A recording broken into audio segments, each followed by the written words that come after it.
ಎಲ್ಲ ಬಸವಾದಿ ಪ್ರಮಥರನ್ನು ಸ್ಮರಿಸಿಕೊಂಡು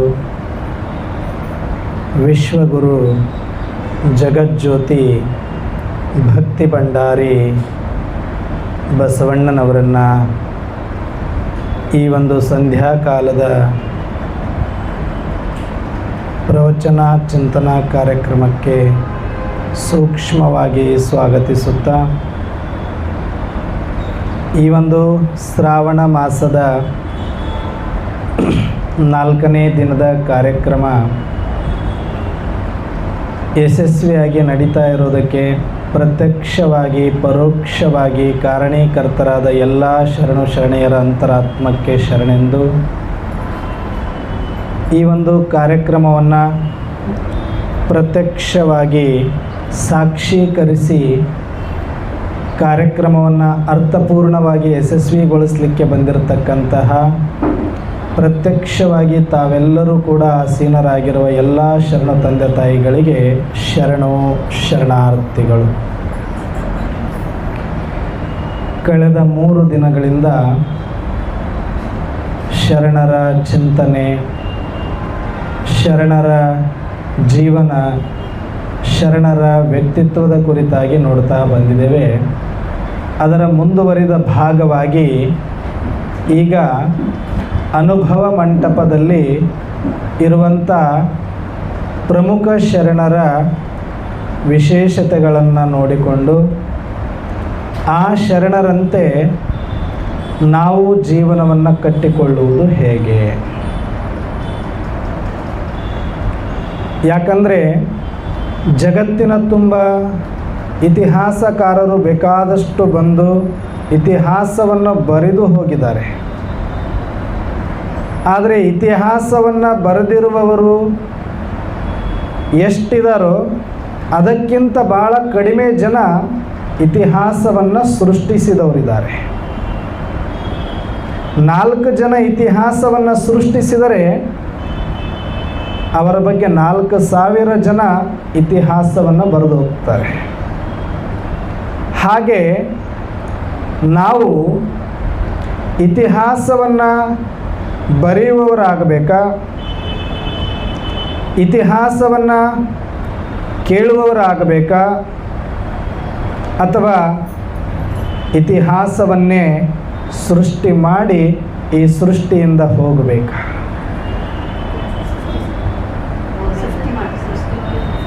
ಮಾಡಬೇಕಲ್ವ?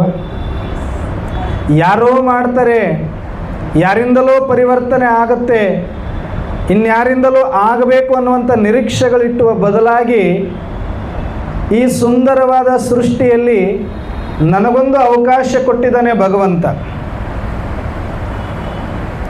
ನನಗೂ ಕೂಡ ಒಳ್ಳೆ ಶರೀರವನ್ನು ಕೊಟ್ಟಿದ್ದಾನೆ, ಒಳ್ಳೆ ಆರೋಗ್ಯವನ್ನು ಕೊಟ್ಟಿದ್ದಾನೆ, ಒಂದಷ್ಟು ಜ್ಞಾನವನ್ನು ಕೊಟ್ಟಿದ್ದಾನೆ, ಒಳ್ಳೆ ಸಮಾನತೆ ಸ್ವತಂತ್ರತೆಯ ಸಂದರ್ಭದಲ್ಲಿ ನನಗೆ ಜನ್ಮ ಸಿಕ್ಕಿದೆ.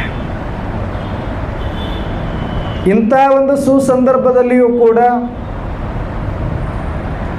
ಏನೂ ಸವಲತ್ತುಗಳಿಲ್ಲದ, ಸಮಾನತೆ ಇಲ್ಲದ, ಸ್ವತಂತ್ರ ಇಲ್ಲದ, ಶಿಕ್ಷಣ ಇಲ್ಲದ ಸಮಯದಲ್ಲಿಯೇ 12ನೇ ಶತಮಾನದ ಶರಣರು ಇಡೀ ವಿಶ್ವದಲ್ಲಿ ನ ಭೂತೋ ನ ಭವಿಷ್ಯತ್, ಹಿಂದೆ ಯಾರೂ ಕೂಡ ಅಂತಹ ಇತಿಹಾಸ ಬರೆದಿಲ್ಲ, ಮುಂದೆ ಯಾರೂ ಕೂಡ ಬರಲಿಕ್ಕೆ ಸಾಧ್ಯ ಇಲ್ಲ, ಅಂತಹ ಸುಂದರವಾದ ಸೃಷ್ಟಿಯ ಚಿತ್ರದ ಇತಿಹಾಸವನ್ನು ಕಟ್ಟಿಕೊಟ್ಟು ಹೋಗಿದ್ದಾರೆ.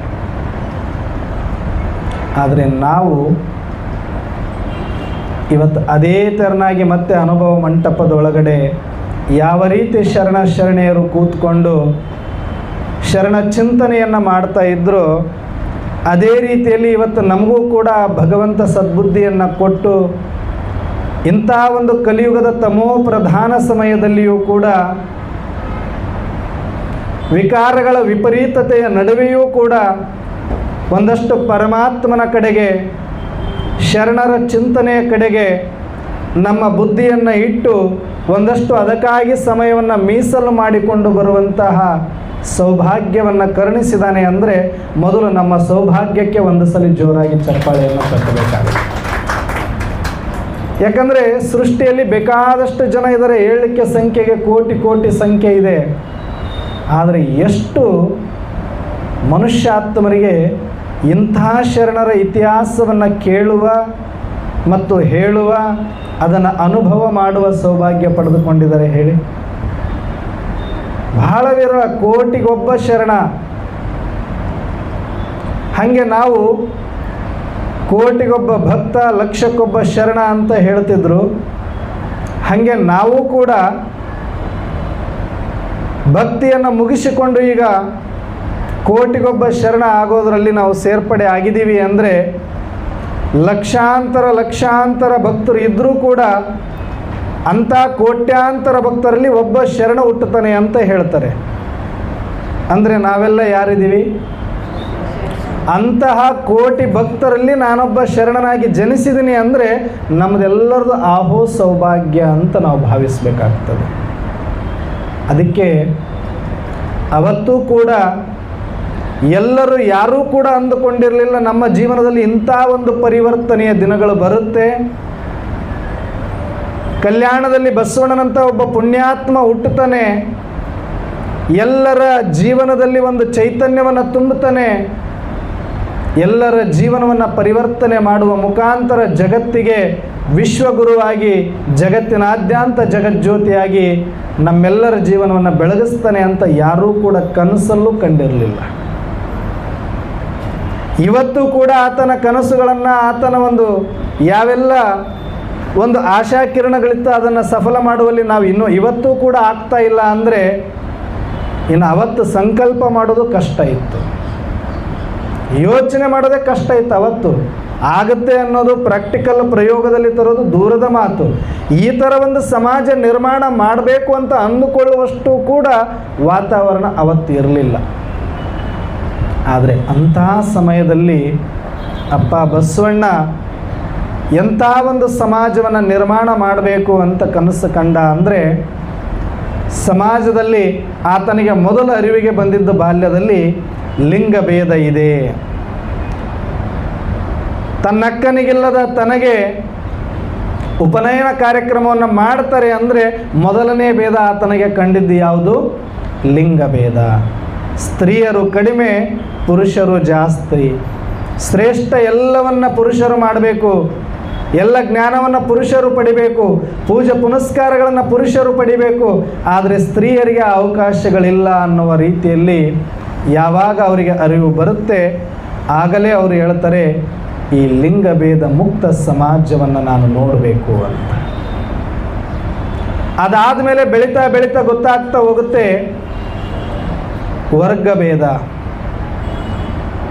ಇವರು ದೊಡ್ಡವರು, ಇವರು ಸಣ್ಣವರು, ಇವರು ಶ್ರೇಷ್ಠ, ಇವರು ಕನಿಷ್ಠ, ಇವರು ಉತ್ತಮ, ಇವರು ಮಧ್ಯಮ ಅನ್ನುವಂತಹ ವರ್ಗಭೇದದ ಸಮಾಜವನ್ನು ನೋಡಿದಾಗ ಮತ್ತಷ್ಟು ಮನಸ್ಸಿಗೆ ಖೇದ ಆಯಿತು. ಆಗ ಬಸವಣ್ಣ ಅಂದ, ಬರೀ ಲಿಂಗಭೇದ ಮುಕ್ತ ಆದರೆ ಸಾಕಾಗೋದಿಲ್ಲ, ವರ್ಗಭೇದ ಮುಕ್ತ ಬರಬೇಕಾಗತ್ತೆ ಅಂತಲೂ ಯೋಚನೆ ಮಾಡಿದರು. ಅದಾದ ಮೇಲೆ ವೃತ್ತಿಭೇದ ಅವರಿಗೆ ಕಾಣಿಸ್ತು.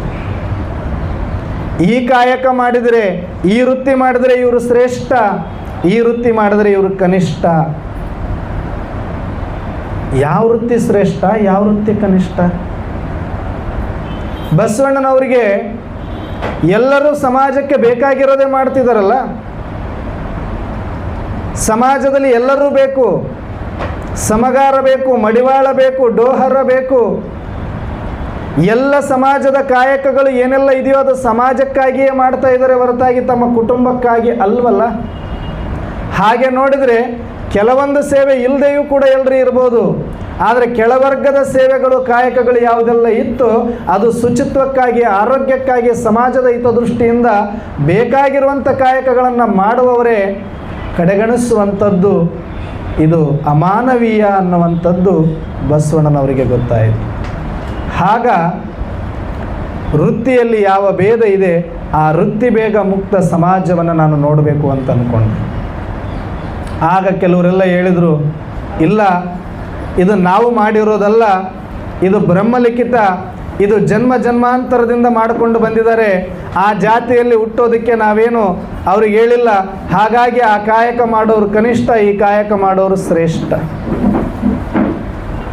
ಇಂಥ ಸಮಾಜದಲ್ಲಿ, ಇಂಥ ಧರ್ಮದಲ್ಲಿ, ಇಂಥ ಜಾತಿಯಲ್ಲಿ ಹುಟ್ಟಿದವರು ಈ ಒಂದು ಕಾಯಕಗಳನ್ನು ಮಾಡಬೇಕು, ಇಂಥ ಒಂದು ಸಮಾಜದಲ್ಲಿ, ಇಂಥ ಒಂದು ಜಾತಿಯಲ್ಲಿ ಹುಟ್ಟಿದವರೇ ಈ ಕಾಯಕಗಳನ್ನು ಮಾಡಬೇಕು ಅನ್ನುವಂಥ ನಿರ್ಣಯವನ್ನು ನಾವು ಮಾಡಿದ್ದಲ್ಲ, ಮೊದಲಿನಿಂದ ಬಂದುಬಿಟ್ಟಿದೆ ಪರಂಪರಾಗತವಾಗಿ ಅಂತ ಅದನ್ನು ತಮ್ಮ ಮೇಲೆ ಹಾಕಿಕೊಳ್ಳದೆ ಪರಂಪರೆಯ ಮೇಲೆ ಹಾಕಿಬಿಡುತ್ತಾರೆ.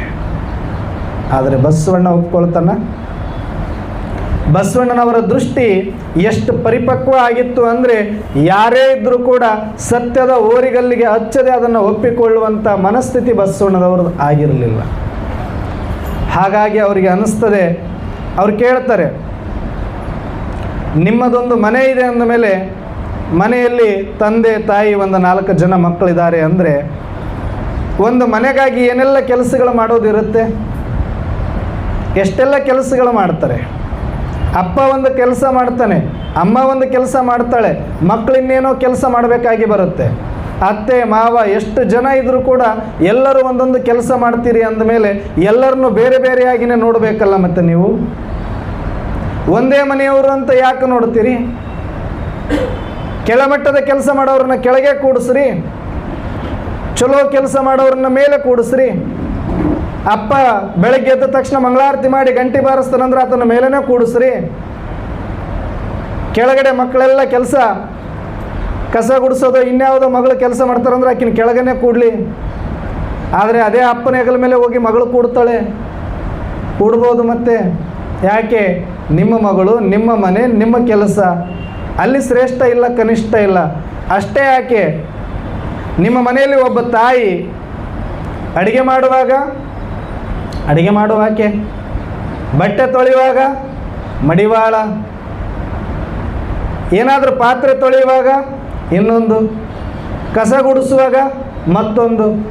ಮತ್ತು ಅಲ್ಲೇ ಆದ್ರಲ್ಲ ಎಲ್ಲ, ಅಮ್ಮನೇ ಎಲ್ಲ ಆಗ್ತಾಳಲ್ಲ, ಅವಾಗ ಆಕೆ ಮಡಿವಾಳ ಅಂತ ಮನೆಯೊಳಗೆ ಏನಾದ್ರು ನೀರು ಕ್ಷಮಿಸಿ ಒಳಗಡೆ ಕರ್ಕೊಳ್ತೀರ? ಕಸ ಹೊಡೆದು ಬಂದರೆ, ಬಟ್ಟೆ ತೊಳೆದು ಬಂದರೆ, ಪಾತ್ರೆ ತೊಳೆದು ಬಂದರೆ, ಅಡುಗೆ ಮಾಡುವಾಗ ಬೇರೆ ಮರ್ಯಾದೆ, ಪಾತ್ರೆ ತೊಳೆಯುವಾಗ ಬೇರೆ ಮರ್ಯಾದೆ, ಕಸ ಗುಡಿಸುವಾಗ ಬೇರೆ ಮರ್ಯಾದೆ. ಎಲ್ಲಿ? ತಾಯಿ ಎಲ್ಲನೂ ಆಗ್ತಾ ಇದ್ದಾಳೆ. ಅದೇ ರೀತಿ ಒಂದು ಸಮಾಜ ಅಲ್ವಾ? ಒಂದು ಮನೆಗೆ ಹೇಗೆ ಎಲ್ಲ ಕೆಲಸಗಳು ಮುಖ್ಯ, ಯಾರು ಬೇಕಾದರೂ ಯಾವಾಗ ಬೇಕಾದರೂ ತಮ್ಮ ಕೆಲಸಗಳನ್ನು, ಒಂದು ದಿನ ಅಪ್ಪ ಕಸ ಹೊಡಿಯಬಹುದು, ಒಂದು ದಿನ ಮಗಳು ಹೊಡಿಬೋದು, ಒಂದು ದಿನ ಮಗ ಹೊಡಿಬೋದು, ಒಂದು ದಿನ ಅಮ್ಮ ಹೊಡಿಬೋದು. ಪಾತ್ರೆ ಯಾರು ಬೇಕಾದರೂ ತೊಳಿಬೋದು, ಅಡುಗೆ ಯಾರು ಬೇಕಾದರೂ ಮಾಡ್ಬೋದು. ಎಲ್ಲ ಕೆಲಸಗಳನ್ನು ಎಲ್ಲರೂ ಮುಕ್ತವಾಗಿ ಹಂಚಿಕೊಂಡು ಸಂದರ್ಭಕ್ಕನುಸಾರವಾಗಿ ಬದಲಾವಣೆ ಮಾಡಿಕೊಂಡು ಹೋಗ್ತಿರೋ ಹೋಗಲ್ವೋ? ಹೋಗಲೇಬೇಕಲ್ಲ. ಮತ್ತು ಆವಾಗ ಇರೋದ ಭೇದ ಸಮಾಜದಲ್ಲಿ ಯಾಕೆ? ಸಮಾಜ ಅನ್ನೋದೊಂದು ಕುಟುಂಬ ತಾನೇ, ಆ ಥರನೇ ಭಾವಿಸಬೇಕಲ್ಲ. ಕಸ ಹೊಡೆಯುವವರು ಇಲ್ಲದೇ ಇದ್ದರೆ ಊರು ಶುಚಿಯಾಗಿರೋದು ಹೆಂಗೆ? ಬೀದಿ ಶುಚಿಯಾಗಿರೋದು ಹೆಂಗೆ? ಗ್ರಾಮ ಆರೋಗ್ಯಯುತವಾಗಿರೋದು ಹೆಂಗೆ? ಹಾಗಿದ್ದ ಮೇಲೆ ಕಸ ಹೊಡೆಯುವವರನ್ನ ಕಡೆಗಣಿಸಿದರೆ ಎಲ್ಲರ ಕೈಗೂ ಕಸಬರಿಕೆ ಬರುತ್ತೆ, ಹೌದಾ ಇಲ್ವಾ? ಹಾಗಾಗಿ ಸಮಾಜದಲ್ಲಿರುವಂಥ ಎಲ್ಲ ಕಾಯಕಗಳು ಕೂಡ ಸಮಾಜ ಅನ್ನೋದೊಂದು ಕುಟುಂಬ ಅಂತ ತಗೊಂಡ್ರೆ ಪಾಪ ಅವರೆಲ್ಲ ಒಂದೊಂದು ಕೆಲಸ ಕಾಯಕಗಳನ್ನು, ಪರಿಶ್ರಮ ಇರೋದು, ಕನಿಷ್ಠ ಇರೋದು, ಕೊಳಕಿರೋದು, ಅನಾರೋಗ್ಯಕರ ಇರೋದು ಎಲ್ಲರೂ ಕೂಡ ಅವರು ಮಾಡ್ತಾ ಇದ್ದಾರಂದರೆ ಯಾರಿಗೆ ಜಾಸ್ತಿ ಮಾನ್ಯತೆ ಕೊಡಬೇಕಂದು ನೋಡಿದರೆ, ನಾವು ಅಮ್ಮ ಮನೆಯಲ್ಲಿ ಅಡುಗೆ ಮಾಡೋದಕ್ಕಿಂತ ಹೊರಗಡೆ ಯಾವುದಾದ್ರೂ ಬೇರೆ ಕೆಲಸ ಮಾಡುವಾಗ ಇನ್ನೂ ಜಾಸ್ತಿ ಮರ್ಯಾದೆ ಕೊಡ್ತೀವೋ ಕೊಡಿಯೋಲ್ವೋ? ಬಟ್ಟೆ ತೊಳೆಯುವಾಗ ಇನ್ನೂ ಅಮ್ಮ ಜಾಸ್ತಿ ಪರಿಶ್ರಮ ಆಗ್ತಿದೆ, ನಾನು ಬಂದು ಹೆಲ್ಪ್ ಮಾಡ್ತೀನಿ ಅಂತಾರೆ. ಪಾತ್ರೆ ತೊಳೆಯುವಾಗ ಹೆಲ್ಪ್ ಮಾಡ್ತೀನಿ ಅಂತಾರೆ. ಅದೇ ಪೂಜೆ ಮಾಡುವಾಗ ಬೇಕಾದ್ರೆ ಅಮ್ಮನ ಪೂಜೆ ಅಮ್ಮನೇ ಮಾಡ್ಕೊತಾನೆ, ಅಪ್ಪನ ಪೂಜೆ ಅಪ್ಪನೇ ಮಾಡ್ಕೊತಾರೆ. ಯಾರು ನಿಂದು ಪೂಜೆ ಕಷ್ಟ ಆಯಿತು ನಾನು ಬಂದು ಮಾಡಲಿ ಅಂತ ಯಾರೂ ಕೇಳಂಗಿಲ್ಲ ನಾವು. ಆದರೆ ಬಟ್ಟೆ ತೊಳೆಯುವಾಗ ಕೇಳ್ತಾರೆ, ಪಾತ್ರೆ ತೊಳೆಯುವಾಗ ಕೇಳ್ತಾರೆ, ಕಸ ಗುಡಿಸುವಾಗ ಕೇಳ್ತಾರೆ. ಯಾಕಂದ್ರೆ ಅದರಲ್ಲಿ ಪರಿಶ್ರಮ ಇದೆ, ಅದು ಕಷ್ಟ ಇದೆ ಮತ್ತು ಅದು ಅನಾರೋಗ್ಯಕರವಾಗಿದೆ. ಅದನ್ನು ಮಾಡಲೇಬೇಕು ಯಾರಾದರೂ ಒಬ್ಬರು ಮನೆಯಲ್ಲಿ. ಆಗ ತಾಯಿಗೆ ಹೇಗೆ ನಾವು ಬೆಲೆ ಕೊಡ್ತೇವೆಯೋ ಹಾಗೆ ಸಮಾಜದಲ್ಲಿ ಎಲ್ಲ ಕೆಲಸ ಕಾರ್ಯಗಳನ್ನು ಮಾಡುವವ್ರನ್ನ ಅವರೆಲ್ಲರೂ ನಮ್ಮವರು, ಇವನಾರವ ಇವನಾರವ ಇವನಾರವ ಎಂದೆನಿಸದಿರಯ್ಯ, ಇವ ನಮ್ಮವ ಇವ ನಮ್ಮವ ಇವ ನಮ್ಮ ಮನೆಯ ಮಗನೆಂದೆನಿಸಯ್ಯ ಅಂತ ಹೇಳ್ತಾರೆ. ಆ ದೃಷ್ಟಿ ಬರಬೇಕಲ್ಲ. ಎಲ್ಲರೂ ನಮ್ಮವರು ಅಂತ ಒಪ್ಪಿಕೊಂಡಾಗ ಎಲ್ಲ ಕೆಲಸಗಳು ಸರಿ ಸಮಾನವಾಗ್ತವೆ. ಆಗ ಯಾವ ಕೆಲಸವನ್ನು ಯಾರು ಬೇಕಾದರೂ ಮುಂದೆ ಬಿದ್ದು ಮಾಡಿಕೊಂಡು ಹೋದಾಗ ಸಮಾಜದಲ್ಲಿ ಸ್ವಾಸ್ಥ್ಯ ಆರೋಗ್ಯ ಅನ್ನೋದು ಉಳಿತದೆ ಮತ್ತು ಸಮಾನತೆಯು ಕೂಡ ಬರ್ತದೆ. ಅಂತಹ ಸಮಾಜವನ್ನು ನೋಡಬೇಕು ಅಂತ ಬಸವಣ್ಣನವರ ಪರಿಕಲ್ಪನೆ ಇತ್ತು. ಹಾಗಾಗಿ ವೃತ್ತಿಯಿಂದನೂ ಕೂಡ ಯಾರನ್ನು ಕನಿಷ್ಠ ಯಾರನ್ನು ಶ್ರೇಷ್ಠ ಅಂತ ಗುರುತಿಸಬೇಡಿ. ವೃತ್ತಿ ಎಲ್ಲವೂ ಕೂಡ ಬೇಕಾಗಿದೆ. ಇಲ್ಲಿ ಬಂದು ನಾವು ಕೂತೀವಿ ಅಂದ್ರೆ ಮೇಜ್ ಮಾಡೋರು ಬೇಕು, ಲೈಟ್ ನೋಡೋರು ಬೇಕು, ಕಸ ಗುಡಿಸೋರು ಬೇಕು, ಶುಚಿ ಮಾಡೋರು ಬೇಕು. ಎಲ್ಲ ಆಗಿದ್ರೆ ತಾನೇ ನಾವು ಬಂದು ಒಂದು ಕಾರ್ಯಕ್ರಮ ಯಶಸ್ವಿಯಾಗಿ ಮಾಡಲಿಕ್ಕೆ ಆಗತ್ತೆ. ಹಾಗಾಗಿ ಈ ಕೆಲಸ ಅವತ್ತೇ ಬಸವಣ್ಣನವರು ಮಾಡಿದರು. ಯಾರು ಪರದೆ ಹಿಂದೆ ಕೆಲಸ ಮಾಡ್ತಾರೆ ಅವರಿಗೆ ಗೌರವ ಸಿಗಬೇಕು. ಯಾರು ಕನಿಷ್ಠ ಕಾಯಕಗಳನ್ನು ಮಾಡ್ತಿದ್ದಾರೆ ಅವರಿಗೆ ಪ್ರಧಾನತೆ ಸಿಗಬೇಕು, ಅವರಿಗೆ ಸಂಪಾದನೆ ಹೆಚ್ಚಾಗಬೇಕು ಅನ್ನುವಂಥ ಅವತ್ತೇ ಸಮಾನತೆಯ ಪರಿಕಲ್ಪನೆಯನ್ನು ಅಣ್ಣ ಬಸವಣ್ಣನವರು ಕೊಟ್ಟಿದ್ದರು. ಹಾಗಾಗಿ ಲಿಂಗಭೇದ ಮುಕ್ತ, ಜಾತಿ ಭೇದ ಮುಕ್ತ, ವೃತ್ತಿ ಭೇದ ಮುಕ್ತ. ಇಷ್ಟೇ ಆಗಿರಲಿಲ್ಲ ಬಸವಣ್ಣನವ್ರ ದೂರದೃಷ್ಟಿ. ಇಷ್ಟಾಗ್ಬಿಟ್ರೆ ಸಮಾಜದಲ್ಲಿ ಸ್ವಾಸ್ಥ್ಯ ಬರುತ್ತೆ, ಸಮಾನತೆ ಬರುತ್ತೆ ಅಂದರೆ ಇಲ್ಲ, ಪ್ರತಿಯೊಬ್ಬರಿಗೂ ಸ್ವತಂತ್ರ ಇರಬೇಕಾಗತ್ತೆ. ಸ್ವತಂತ್ರ ಇರಬೇಕು ಅಂದರೆ ಅವ್ರಿಗೊಂದಷ್ಟು ಶಿಕ್ಷಣ ಕೊಡಬೇಕಾಗತ್ತೆ.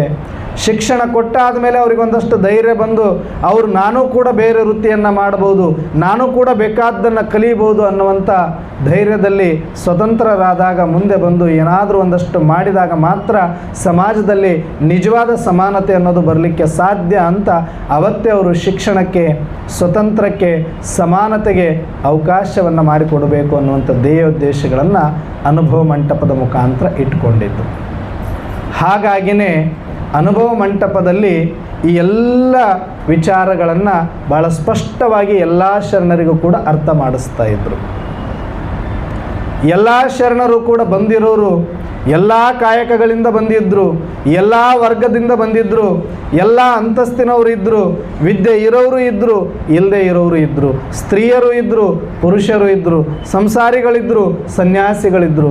ಎಲ್ಲರಿಗೂ ಕೂಡ ಮುಕ್ತವಾದ ಅವಕಾಶವನ್ನು ಕೊಟ್ಟಿದ್ದ. ಅದಕ್ಕೆ ಅದನ್ನು ಬರೀ ಮನೆ ಅಂತ ಕರಲಿಲ್ಲ ಬಸವಣ್ಣನವರು.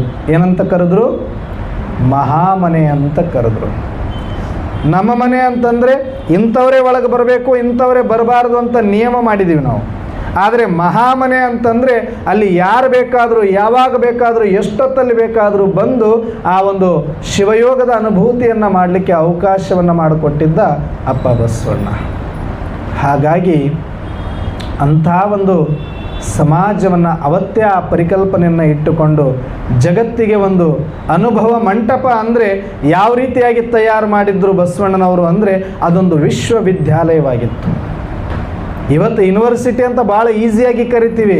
ಆ ಯೂನಿವರ್ಸಿಟಿಯಲ್ಲಿ ಕಲಿಸೋದು ಅವರ ಜೀವನದ ಒಂದು ಸಂಪಾದನೆಯನ್ನು ಬಿಟ್ಟರೆ ಮತ್ತೊಂದನ್ನು ಕಲಿಸೋದೇ ಇಲ್ಲ. ಆದರೆ ಹೆಸರು ಮಾತ್ರ ಯೂನಿವರ್ಸಿಟಿ.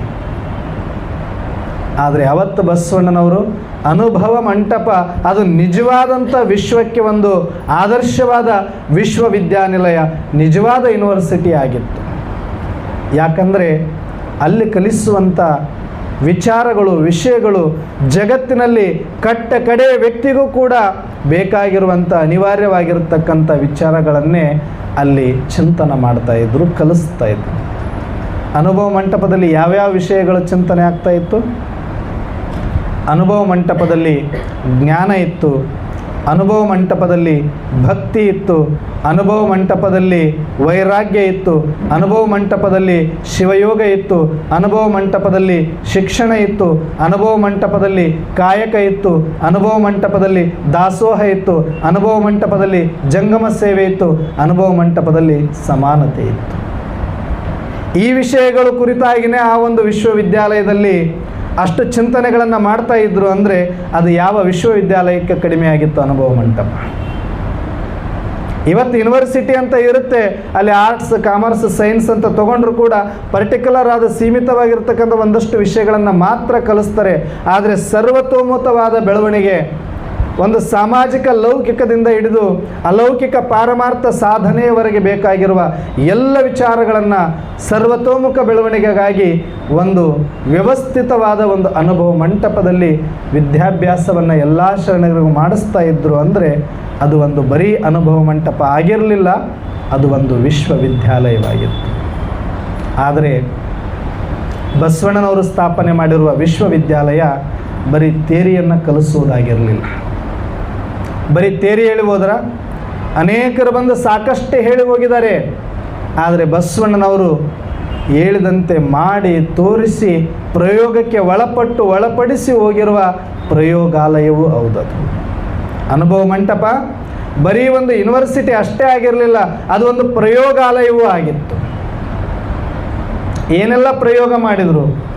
ಲಿಂಗಭೇದ ಮುಕ್ತ ಅನ್ನೋದನ್ನು ಪ್ರಯೋಗ ಮಾಡಿ ಜಗತ್ತಿಗೆ ತೋರಿಸಿದ್ರು. ವರ್ಗಭೇದ ಮುಕ್ತ ಅನ್ನೋದನ್ನು ಪ್ರಯೋಗ ಮಾಡಿ ಸಮಾಜಕ್ಕೆ ತೋರಿಸಿದ್ರು. ಶಿವಯೋಗವನ್ನು ಕಲಿಸಿ ತೋರಿಸಿದ್ರು. ಅನಕ್ಷರಸ್ಥರನ್ನು ಶಿಕ್ಷಿತರನ್ನಾಗಿ ಮಾಡಿದ್ರು. ಲೌಕಿಕದಿಂದ ಅಲೌಕಿಕದೆಡೆಗೆ ಕರೆದುಕೊಂಡು ಬಂದಿದ್ದರು. ಏನೂ ಇಲ್ಲದವರನ್ನು ಪೂರ್ತಿ ತುಟ್ಟ ತುದಿಯ ಪರಮಾರ್ಥದ ಅನುಭವದಲ್ಲಿ ತೆಗೆದುಕೊಂಡು ಬಂದಂಥ ಪ್ರಯೋಗವನ್ನು ಬಸವಣ್ಣನವರ ಅನುಭವ ಮಂಟಪದಲ್ಲಿ ಮಾಡಿದ್ದಾರೆ. ಅಂದರೆ ಆ ಒಂದು ಅನುಭವ ಮಂಟಪ ಬರೀ ಯೂನಿವರ್ಸಿಟಿ ಅಷ್ಟೇ ಅಲ್ಲ, ಒಂದು ಪ್ರಯೋಗಾಲಯ ಆಗಿತ್ತು.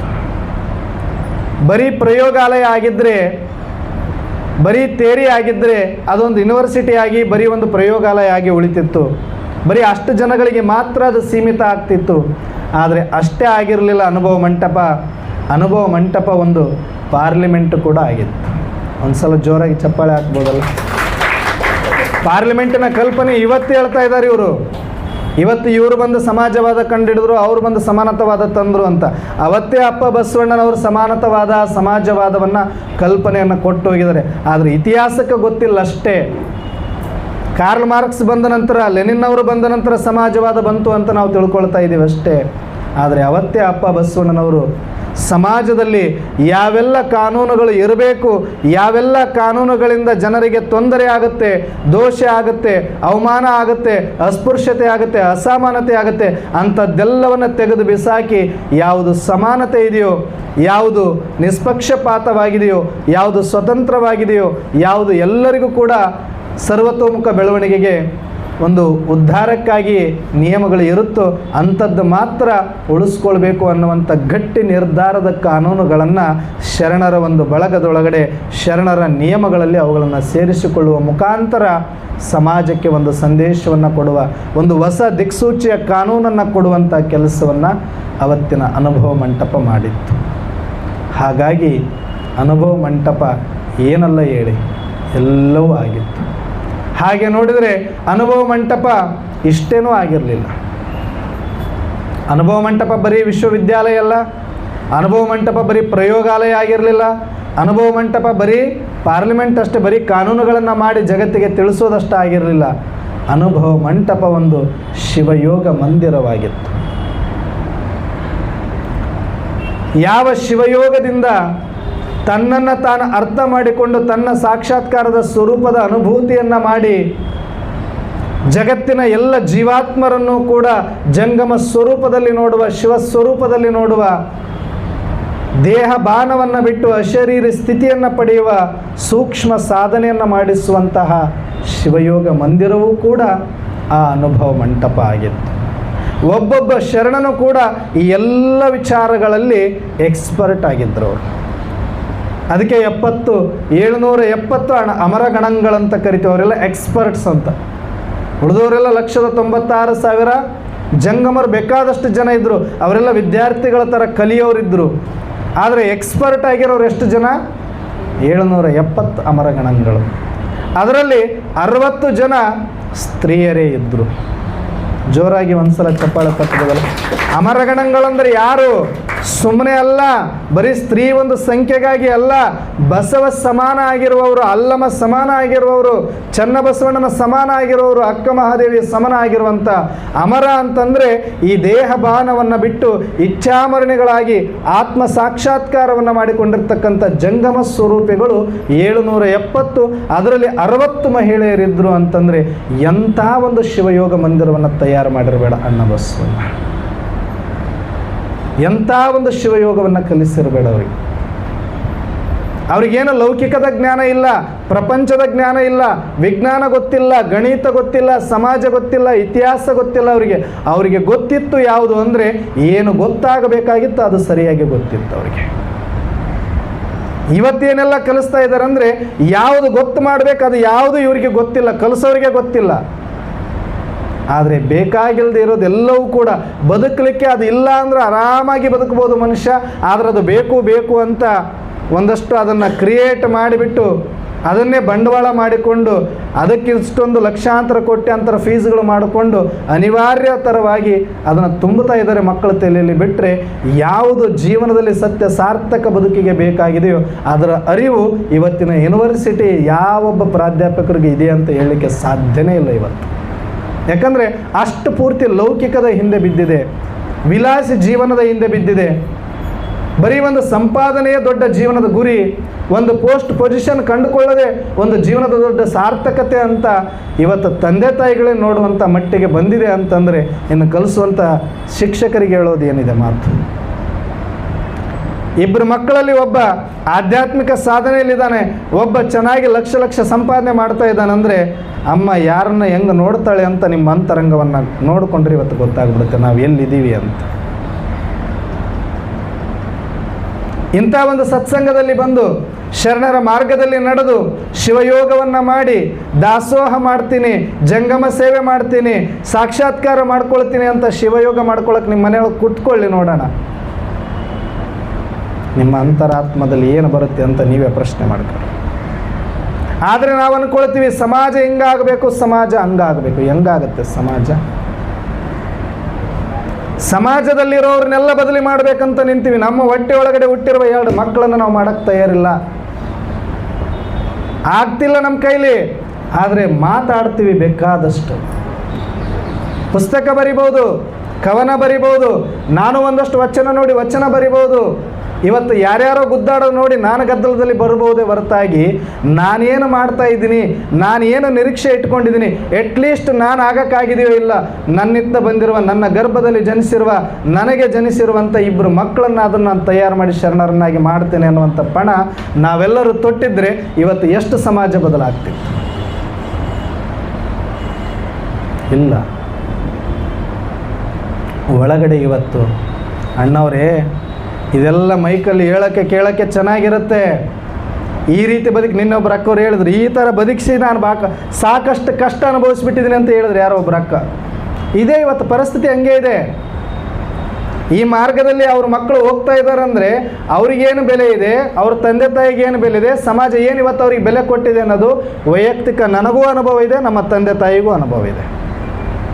ಈ ಥರ ಮಾರ್ಗದಲ್ಲಿ ನಡೆಯುವಂಥವ್ರ ತಂದೆ ತಾಯಿಗೂ ಅವ್ರ ಮಕ್ಕಳಿಗೂ ಅನುಭವ ಇದ್ದೇ ಇರುತ್ತದೆ. ಆದರೆ ಮಾತಾಡೋರು ಯಾರು ಗೊತ್ತಾ? ಇದು ಯಾವುದು ಸಂಬಂಧ ಇಲ್ಲದೆ ಇರೋರು ಭಾಳ ಮಾತಾಡ್ತಾ ಇದ್ದಾರೆ. ಅದಾಗಬಾರ್ದು. ಸಂಪಾದನೆ ಮುಖ್ಯ ಅನ್ನೋದೇ ಆಗಿದ್ದರೆ ಬಸವಣ್ಣಗೆ ಏನೂ ಬೇಕಾಗಿರಲಿಲ್ಲ, ಎಲ್ಲ ಸಂಪಾದನೆ ಇತ್ತು. ಆದರೆ ಸಾರ್ಥಕತೆ ಸಂಪಾದನೆಯಲ್ಲಿ ಇಲ್ಲ. ಇನ್ನು ಮುಂದೆ ಇದೆ, ಏನು ನೋಡಿಲ್ಲ ಇನ್ನು ನಾವು. ಅಭಿ ಪಿಕ್ಚರ್ ಬಾಕಿ ಹೈ, ಜಸ್ಟ್ ಕರೋನಾ ಟ್ರೈಲರ್ ಬಂದೋಗಿದೆ. ನಮ್ಮ ಅಹಂಕಾರದ ಏನು ನೆತ್ತಿಗೆರಿದೆ ಪಿತ್ತ ಅದೆಲ್ಲವನ್ನು ಇಳಿಸುವವರೆಗೂ ಪ್ರಕೃತಿ ಪಾಠ ಕಲಿಸದ ಹೊರತು ಪರಮಾತ್ಮನ ಪಾಠ ಮುಗಿದಾಯಿತು, ಶರಣರ ಪಾಠ ಮುಗಿದಾಯಿತು. ಈಗ 12ನೇ ಶತಮಾನದಿಂದ ಅಂಥ ಶರಣರು ಬಂದು ಪ್ರಾಕ್ಟಿಕಲ್ ಮಾಡಿ ಸಂಸಾರ ಆಗಲ್ಲ ಬರೀ ಸನ್ಯಾಸಿಗಳಿಗೆ ಅಂದ್ಕೊಂಡು ಸುಮ್ಮನೆ ಹಿಂಗೆ ಎಡಿ ತೋರಿಸಿ ಓಡಿ ಹೋಗ್ತಾ ಇದ್ದರು ಸಂಸಾರಿಗಳೆಲ್ಲರೂ. ಅದಕ್ಕೆ ಹಿಂಗಲ್ಲ, ಹಿಂಗೆ ಮಾಡೋಕ್ಕೆ ಸಾಧ್ಯ ಅಂತ ಬಸವಣ್ಣನವರು ಬಂದು ತೋರಿಸಿದ್ರು. ಸಂಸಾರದಲ್ಲಿದ್ದು ಕೂಡ ನಾವು ಸಾಯುಜ್ಯವನ್ನು ಪಡೀಬಹುದು ಅಂತ. ಈಗ ಯಾರ ಮೇಲೆ ದೂರ್ತೀರಿ? ಮೊದಲಾಗಿದ್ದರೆ ಅವ್ರ ಸನ್ಯಾಸಿಗಳಿಗೆ ಅಷ್ಟೇ, ಇವರು ಆ ಕುಲದಲ್ಲಿ ಹುಟ್ಟಿದ್ದಾರೆ ಅಷ್ಟೇ, ಇವರು ವೇದ ಗೊತ್ತು ಅದಕ್ಕೆ, ಇವರಿಗೆ ಗೀತ ಗೊತ್ತು ಅದಕ್ಕೆ, ಇನ್ನೊಂದು ಗೊತ್ತು ಮತ್ತೊಂದು ಗೊತ್ತು ಅಂತ ನೆಪ ಹೇಳ್ಕೊಂಡು ಜಾರ್ಕೊಂಡು ಬರ್ತಾ ಇದ್ದವರಿಗೆ ಅವೆಲ್ಲದಕ್ಕೂ ಮೂಗುದಾರ ಹಾಕಿದ್ರು ಬಸವಣ್ಣ. ವೇದನೂ ಬೇಕಾಗಿಲ್ಲ, ಉಪನಿಷತ್ತು ಬೇಕಾಗಿಲ್ಲ, ಭಗವದ್ಗೀತೆ ಬೇಕಾಗಿಲ್ಲ, ಇನ್ನೊಂದಿಲ್ಲ. ತಿಳಿಬೇಕಾಗಿರೋದನ್ನು ಸರಿಯಾಗಿ ತಿಳಿ, ಮಾಡಬೇಕಾಗಿರೋದನ್ನು ಸರಿಯಾಗಿ ಮಾಡು, ನೀನು ಸಂಸಾರದಲ್ಲೇ ಇರು, ಸನ್ಯಾಸಿ ಆಗಬೇಕಾಗಿಲ್ಲ ಅಂತ ತೋರಿಸಿಕೊಟ್ರು. ನೀನು ದೊಡ್ಡ ಭಾಳ ಜ್ಞಾನಿ ಆಗಿರಬೇಕು ಅಂತ ಏನಿಲ್ಲ. ಲೌಕಿಕದಲ್ಲಿ ಅನಕ್ಷರಸ್ಥನೇ ಆಗಿದ್ದರೂ ಕೂಡ ಅರಿವಿನ ಕಣ್ಣು ನಿನಗೆ ಸಿಕ್ಕರೆ ಸಾಕು, ನೀನು ಆತ್ಮದ ಸಾಕ್ಷಾತ್ಕಾರ ಮಾಡ್ಕೊಳ್ತೀಯ ಅಂತ ಅದನ್ನು ತೋರಿಸಿಕೊಟ್ರು. ನನ್ನನ್ನು ಸಮಾಜ ಭಾಳ ಕೀಳಾಗಿ ನೋಡ್ತಾ ಇದೆ, ನನಗೆ ಯಾವುದು ಬೆಲೆ ಇಲ್ಲ ಅನ್ನುವಂಥ ಸೂಳೆ ಸಂಕಮ್ಮನಂಥವ್ರನ್ನು ಕೂಡ ಕರ್ಕೊಂಡು ಬಂದು ಶರಣ ಮಾಡಿ ತೋರಿಸಿದ ಪುಣ್ಯಾತ್ಮ ಅಣ್ಣ ಬಸವಣ್ಣ. ಇವಾಗ ಯಾರನ್ನ ದೂರೋಣ? ಅವರಿಗಿಂತ ಕನಿಷ್ಠನ ನಾವು? ಹಂಗೆ ನೋಡಿದರೆ ನಮ್ಮನ್ನು ನಾವು ನೋಡ್ಕೊಂಡ್ರೆ ಇವತ್ತು ಸೂಳೆ ಸಂಕಮ್ಮನಿಗಿಂತ ಕನಿಷ್ಠ ಇದ್ದೀವಾ? ಅಥವಾ ಆಯ್ದಕ್ಕೆ ಲಕ್ಕಮ್ಮನಿಗಿಂತ ಅನಕ್ಷರಸ್ಥರಿದ್ದೀವಾ? ಇಲ್ಲಿ ಕೂತಿರೋರು ಯಾರಿಗೆ ನಾವು ಕಡಿಮೆ ಇದ್ದೀವಿ ಹೇಳಿ? ಹಾಗಂತ ಅವ್ರು ಕಡಿಮೆ ಅಂತಲ್ಲ. ಅವತ್ತಿನ ಸಮಾಜದಲ್ಲಿ ಅಂಥ ದುರವಸ್ಥೆಯಲ್ಲಿ ಅವ್ರನ್ನ ಆ ಪರಿಸ್ಥಿತಿಯಲ್ಲಿ ಸಮಾಜ ಇಟ್ಟಿದ್ದರೂ ಕೂಡ ಅವರು ಬಂದು ಬಸವ ಬೆಳಕಿನಲ್ಲಿ ಅಷ್ಟು ಎತ್ತರಕ್ಕೆ ಬೆಳೆದಿದ್ದಾರೆ ಅಂತಂದ ಮೇಲೆ ಇವತ್ತು ನಮಗೆ ಯಾಕೆ ಆಗಲ್ಲ? ಯಾಕೆ ಅಂದರೆ ನಮಗೊಂದು ಭ್ರಮೆ ಇದೆ, ದುಡ್ಡಿಲ್ಲದೆ ನಾವು ಬದುಕಕ್ಕೆ ಆಗಲ್ಲ. ದುಡ್ಡು ಬೇಕು ನಿಜ, ಒಂದಷ್ಟು ಮೈ ಮೇಲೆ ಹಾಕ್ಕೊಂಡಿರೋ ಬಟ್ಟೆಗೂ ನಾನು ದುಡ್ಡು ಕೊಟ್ಟೀನಿ, 3 ಹೊತ್ತು ಊಟ ಮಾಡೋ ಹಿಟ್ಟಿಗೂ ನಾನು ದುಡ್ಡು ಕೊಡಲೇಬೇಕು, ಕೊಡಲ್ಲ ಅಂದ್ರೂ ನಡೆಯಲ್ಲ. ಅದಕ್ಕೆ ಬಸವಣ್ಣನವರು ಅವತ್ತೇ ಹೇಳಿದರೆ ಕಾಯಕವೇ ಕೈಲಾಸ, ಕಾಯಕ ಮಾಡಲೇಬೇಕು, ಮಸ್ಟ್ ಆ್ಯಂಡ್ ಶುಡ್ ಅದು. ಆದರೆ ಸಂಪಾದನೆಯೇ ಜೀವನದ ಗುರಿ ಆಗಬಾರ್ದು, ಸಾರ್ಥಕತೆ ಜೀವನದ ಗುರಿ ಆಗಬೇಕಲ್ಲ. ಸಂಪಾದನೆ ಮಾಡಿ, ಹಳ್ಳಿಯಲ್ಲಿದ್ದರೆ ಅದಕ್ಕೊಂದು ವೆಚ್ಚ ಇರುತ್ತೆ, ಇಂಥ ಮುಂಬೈ ಅಂತ ನಗರದಲ್ಲಿದ್ದರೆ ಇದಕ್ಕೊಂದು ವೆಚ್ಚ ಇರುತ್ತೆ, ಇದಕ್ಕೆ ತಕ್ಕಂಗೆ ನೀವು ಸಂಪಾದನೆ ಮಾಡಬೇಕಿಲ್ಲಿದ್ದರೆ. ಹಳ್ಳಿಯಲ್ಲಿದ್ದಂಗೆ ಸುಮ್ಮನೆ ಒಂದು ಆಕಳ ಹಿಡ್ಕೊಂಡು ಹಿಂಗೆ ಮೇಯಿಸ್ಕೊಂಡು ಬಂದು ಒಂದಕ್ಕೆ ಅರ್ಧ ಲೀಟ್ರ್ ಹಾಲು ಕರ್ಕೊಂಡು ಅರ್ಧ ಲೀಟ್ರ್ ಬೇರೆಯವ್ರಿಗೆ ಯಾಕೆ ಅದ್ರಾಗ ಜೀವನ ಮಾಡ್ತೀನಿ ಅಂದ್ರೆ ಇಲ್ಲಿ ನಡೆಯಲ್ಲ. ಇಲ್ಲಿಗೆ ಬೇಕಾದಂಗೆ ಇಲ್ಲಿ ಸಂಪಾದನೆ ಮಾಡಲೇಬೇಕು, ಯಾಕಂದರೆ ಇದು ವಸ್ತುಸ್ಥಿತಿ, ಇದು ಮಾಡಿ. ಆದರೆ ಎಷ್ಟು, ಹೇಗೆ, ಅದ್ರ ಜೊತೆಗೆ ಇದು ಎಷ್ಟು ಮಾಡ್ತಾ ಇದ್ದೀವಿ? ಶರೀರದ ಸಂಪಾದನೆಗಾಗಿ ಸಂಪಾದನೆ ಬೇಕು, ಆತ್ಮ ಬದುಕಿಸ್ತಾ ಇದ್ದೀರಿ ನೀವು? ಒಳಗಡೆ ಇರುವ ಜಂಗಮ ಸ್ವರೂಪ ಶಕ್ತಿಗೆ ಊಟ ಕೊಡ್ತಾ ಇದ್ದೀವ, ಬಟ್ಟೆ ಕೊಡ್ತಾ ಇದ್ದೀವ, ಮನೆ ಕಟ್ತಾ ಇದ್ದೀವ? ಅದು ಮನೆ ಇಲ್ಲದ ಮನೆಯಲ್ಲಿ ಇರ್ತಕ್ಕಂಥದ್ದು. ಓ ನನ್ನ ಚೇತನ ಅನಿಕೇತನ ಆಗುವಂತ ಹೇಳ್ತಾರೆ. ಒಳಗಿರುವ ಚೇತನಕ್ಕೆ ಯಾವುದು ನಿಕೇತನ ಬೇಕೇ ಇಲ್ಲ, ಅದಕ್ಕೆ ಮನೆಯೇ ಬೇಕಿಲ್ಲ. ನೀವು ಬಂದ ಕೆಲಸಕ್ಕೆ ನಾನು ಬಂದೆನಯ್ಯ ಅಂತಾನೆ ಬಸವಣ್ಣ. ಜಗತ್ತಿನಲ್ಲಿ ಯಾರೂ ಕೂಡ ನಾವು ಬೇಕು ಅಂತ ಬಂದವರಲ್ಲ, ಜಗತ್ತಿನೊಳಗಡೆ ನಮ್ಮದೊಂದು ಪಾತ್ರವನ್ನು ನಾವು ಅಭಿನಯಿಸಲಿಕ್ಕೆ ಬಂದವರಷ್ಟೇ. ಹಾಗೆ ನೀವು ಹೆಂಗೆ ಬಂದಿರೋ ನಾನು ಹಂಗೆ ಬಂದೀನಿ. ನಿಮ್ಮದೇನೋ ಒಂದು ಕಾಯಕಕ್ಕಾಗಿ ಭಗವಂತ ಈ ಸೃಷ್ಟಿಗೆ ಕಳಿಸಿದಾನೆ, ಹಂಗೆ ನನ್ನನ್ನೂ ಕಳಿಸಿದಾನೆ ಅಷ್ಟೇ. ಹಾಗಾಗಿ ಇಲ್ಲಿ ಯಾರು ಶ್ರೇಷ್ಠ ಕನಿಷ್ಠ ಅಂತ ಇಲ್ಲ. ಆದರೆ ನಾವು ಸಂಪಾದನೆ ಮಾಡ್ತಾ ಇರೋದು ಬರೀ ಮೇಲಿನ ತೊಗಲಿಗೆ ಮಾತ್ರ. ಏನು ಊಟ ಕೊಟ್ಟರು ಈ ಶರೀರಕ್ಕೆ, ನೀರು ಕೊಟ್ಟರು ಶರೀರಕ್ಕೆ, ಬಟ್ಟೆ ಕೊಟ್ಟರು ಶರೀರಕ್ಕೆ, ಮನೆ ಬೇಕಾಗಿರೋದು ಶರೀರಕ್ಕೆ. ಆದರೆ ಈ ಶರೀರವನ್ನು ನೆಚ್ಚಿ ನಾವು ಬದುಕ್ತಾ ಇದ್ದೀವ, ಒಳಗಿರುವ ಆತ್ಮವನ್ನು ನೆಚ್ಚಿ ನಾವು ಬದುಕಬೇಕಾಗಿದೆಯಾ? ಏನಿದೆ ಶರೀರ? ಒಂದು ಕ್ಷಣ ಆತ್ಮ ಈ ಶರೀರವನ್ನು ಬಿಟ್ಟು ಹೋದರೆ ಇದು ಏನಿದೆ? ಎಷ್ಟೊತ್ತಿದನ ಹಾಕಕ್ಕೆ? ಎಲ್ಲರ ಹತ್ರ ಆತ್ಮ ಇದೆಯಾ ಇಲ್ಲೋ? ಯಾರ ಹತ್ರ ಇಲ್ಲ? ಕೈ ಎತ್ತಿ ಒಂದ್ಸಲಿ ನೋಡೋಣ. ಆತ್ಮ ಇಲ್ಲ ಅಂದರೆ ಅಲ್ಲ, ಶರೀರ ಸ್ಥಿತಿ ಹೋದ್ರು ಇರ್ಬೋದು, ಸ್ವಲ್ಪ ಹೊತ್ತು ಬಸವಣ್ಣವ್ರು ಹೋದಂಗೆ ಹೋಗಿ ಮತ್ತೆ ನಾವು ಬರ್ತೀವ್ರಿ ನಮ್ಮ ಹತ್ರ ಈಗಿಲ್ಲ ಅಂತ. ಹಂಗೆ ಯಾರಾದ್ರೂ ಆಗಿದ್ರೆ ಮಾತ್ರ ಇರ್ಲಿಕ್ಕಿಲ್ಲ.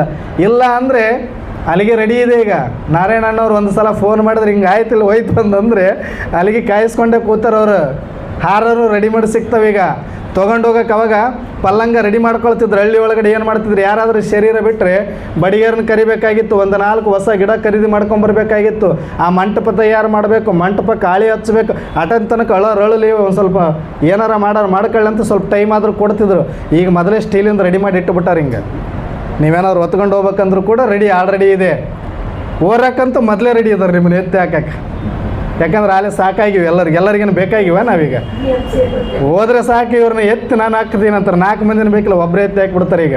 ಯಾಕಂದ್ರೆ ಅಷ್ಟು ದ್ವೇಷದ ದಳ್ಳೂರಿಯಲ್ಲಿ ನಾವು ಬದುಕ್ತಾ ಇದ್ದೀವಿ. ನಮ್ಮ ಸಂಬಂಧಿಕರೇ, ದೂರದವ್ರು ಯಾರು ಇಲ್ಲ. ದೂರದವ್ರು ಇನ್ನೂ ಸ್ವಲ್ಪ ತಡಿರಪ್ಪ, ಯಾರೋ ಸಂಬಂಧಿಕರು ಬರ್ತಾರಂತಾರೆ. ಸಂಬಂಧಿಕರು ಹೇಳ್ತಾರೆ, ಮರ ನಾನು ದೂರ ಹೋಗ್ಬೇಕು, ಮೊದಲು ಕಳಿಸಂತಾರೆ. ಪರಿಸ್ಥಿತಿ ಹಂಗೈತಿ ಈಗ. ಮೊನ್ನೆ ಒಂದು ಊರಿಗೆ ಹೋಗಿದ್ದೆ, ಅಲ್ಲಿ ಶರೀರ ಇಟ್ಟಿದ್ದಾರೆ. ಎಷ್ಟು ಜನ ಬರ್ತಾ ಇದ್ದಾರೆ, ಎಷ್ಟು ಜನ ನಿಂತಿದ್ದಾರೆ ಅಂದರೆ ಅಷ್ಟು ಜನ ತುಂಬ್ಕೊಂಡ್ಬಿಟ್ಟಿದ್ದಾರೆ. ನಾನು ಏನಪ್ಪ, ಹಳ್ಳಿ ಊರಾದರೂ ಕೂಡ ಇವತ್ತಿನ ಕಾಲದೊಳಗೂ ಇನ್ನೂ ಇಷ್ಟೊಂದು ಮಾನ್ಯತೆ ಇದೆಯಲ್ಲ ಇದಕ್ಕೆ. ಅಟ್ಲೀಸ್ಟ್ ಆ ಶರೀರವನ್ನು ಲಾಸ್ಟ್ ಮುಖ ನೋಡಬೇಕಂತ ಇಡೀ ಊರು ಜನ, ಅದು ಒಂದು ಸಣ್ಣ ಮನೆಯೇ ಆದ್ರೆ ಅಷ್ಟು ಮುಚ್ಚಿಬಿಟ್ಟಿದ್ದಾರೆ. ಹೊಸಬರು ಯಾರಾದರೂ ಹಳ್ಳಿಯವರು ದೂರದಿಂದ ಬಂದವ್ರಿಗೆ ನೋಡೋಕ್ಕೆ ಸುದ ಬಿಡ್ತಾ ಇಲ್ಲ. ನಾವಂತೂ ಹೋಗಿದ್ದೀವಿ, ಓದೋರಿಗೆ ಯಾರು ನೋಡೋಕ್ಕೂ ಬಿಡ್ತಾ ಇಲ್ಲ. ಅವರು ಅಳ್ತಾರೆ. ಇವರು ಬಂದು ಅವ್ರೂರವರೇ, ಮತ್ತೆ ಬೇರೆ ಯಾರು ಇಲ್ಲ, ಅವ್ರೂರು ಜನನೇ. ನಾನು ಆಮೇಲೆ ಅಂದ್ಕೊಂಡು ಯಾರೋ ಬೇರೆ ಊರವ್ರು ಬಂದಿರಬೇಕು, ನಿಂತಿರಬೇಕು, ಆಮೇಲೆ ಅವರೆಲ್ಲ ಮುಗಿದ ಮೇಲೆ ಹೋಗೋಣ ಅಂತ. ಅವ್ರು ಸರಿತಾನೇ ಇಲ್ಲ.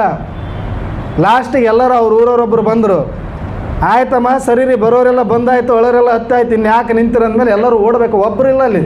ಅವಾಗ ಯಾರು ಬಂದಾರ ಅವರೇ ಮತ್ತೆ ಎಲ್ಲರೂ ರೆಡಿ ಮಾಡ್ಕೊಂಡ್ರಿ ಎಲ್ಲದಕ್ಕೂ. ಯಾಕೆ ಬಂದಾರ ಅವರು ಅಂದರೆ, ಅವ್ರನ್ನ ನೋಡ್ಬೇಕಂತಲೇ ಅವ್ರನ್ನೇ ನೋಡಿದ್ರೆ ಇಲ್ಲೇ ನೋಡಿ ದಿನ ಮುಂಜಾನೆ ಎದ್ದು ನಾವು ಅವ್ರನ್ನ ನೋಡ್ತಾ ಇದ್ದೀವಿ. ಇವತ್ತು ಯಾರು ನೋಡೋಕೆ ಬಂದೀವಿ? ಆಕೆ ಮಗಳು ಹೆಂಗೆ ಅಳ್ತಾಳ, ಸೊಸೆ ಹೆಂಗೆ ಅಳ್ತಾಳ, ಮಗ ಹೆಂಗೆ ಏನು ಮಾಡ್ತಾನ, ಅವ್ರನ್ನ ಈ ಪಿಕ್ಚರ್ಗಳು ಸಿಗ್ತಾವಲ್ರಿ, ನಾಳೆ ಸಿಗಾಗಲಿವು, ಅದನ್ನು ನೋಡೋಕೆ ಬಂದೀವಿ ನಾವು. ಹಳ್ಳಿ ಒಳಗಡೆ ಇವತ್ತು, ಹಳ್ಳಿ ಅಂತಲ್ಲ ಎಲ್ಲ ಕಡೆ, ಸಿಟಿ ಒಳಗೆ ಅಳರಿಲ್ಲ ಅಂತ ಚಿಂತೆ, ಅದರಲ್ಲಿ ಹತ್ರ ನೋಡಕ್ಕೆ ಹೋಗ್ತಾರೆ, ಅವ್ರನ್ನ ಯಾರು ಬಿಡೋದಿಲ್ಲ ಅಂತ ಚಿಂತೆ. ಅಲ್ಲಿ ಕಣ್ಣೀರು ಹಾಕೋದು ಕಷ್ಟ ಇದೆ ನಮಗೆ. ಶರೀರ ಬಿಟ್ಟರೆ ಯಾವಾಗ ಮುಗಿಸ್ತಾರೆ ಅಂತ ಕೇಳೋರು ಇದರ ಹೊರತಾಗಿ ಎರಡನೇ ಕಣ್ಣೀರು ಜಂಡಮ ಮಚ್ಕೊಂಡು ತರಿಸ್ಕೋಬೇಕಾಗಿತ್ತು. ಇವತ್ತು ಪರಿಸ್ಥಿತಿ ಆ ಮಟ್ಟಿಗೆ ಬಂದಿದೆ ನಮಗೆ. ಮಾನವೀಯತೆ ಅನ್ನೋದು ಉಳಿದಿಲ್ಲ. ಹಾಗಂತ ಸತ್ರ ಅಳಬೇಕು ಅಂತ ಅಲ್ಲ, ಎಟ್ಲೀಸ್ಟ್ ಒಂದು ಮಿನಿಮಮ್ ಮಾನವೀಯತೆ. ಇಷ್ಟು ವರ್ಷ ನಮ್ಮ ಜೊತೆ ಇದ್ದರು, ಬದುಕಿದ್ರು, ಹೋದ್ರು ಅನ್ನೋಕ್ಕೆ. ನಾವು ಜಂಗಮ ಸ್ವರೂಪಿಗಳು, ಆತ್ಮಕ್ಕೆ ಸಾವಿಲ್ಲ, ಆದರೆ ಒಂದು ಮಾನವೀಯತೆ ಆದರೂ ಬೇಕಲ್ಲ. ಅಷ್ಟು ಸತ್ತೋಗಿದೆ ಇವತ್ತು ಸಮಾಜದಲ್ಲಿ ಬೇಡ, ಕುಟುಂಬದಲ್ಲಿ ಬೇಡ, ನಮ್ಮ ಮನೆಯಲ್ಲೇ ಇಲ್ಲ. ಈಗ ನೋಡ್ಕೊಂಡ್ಬಿಟ್ರೆ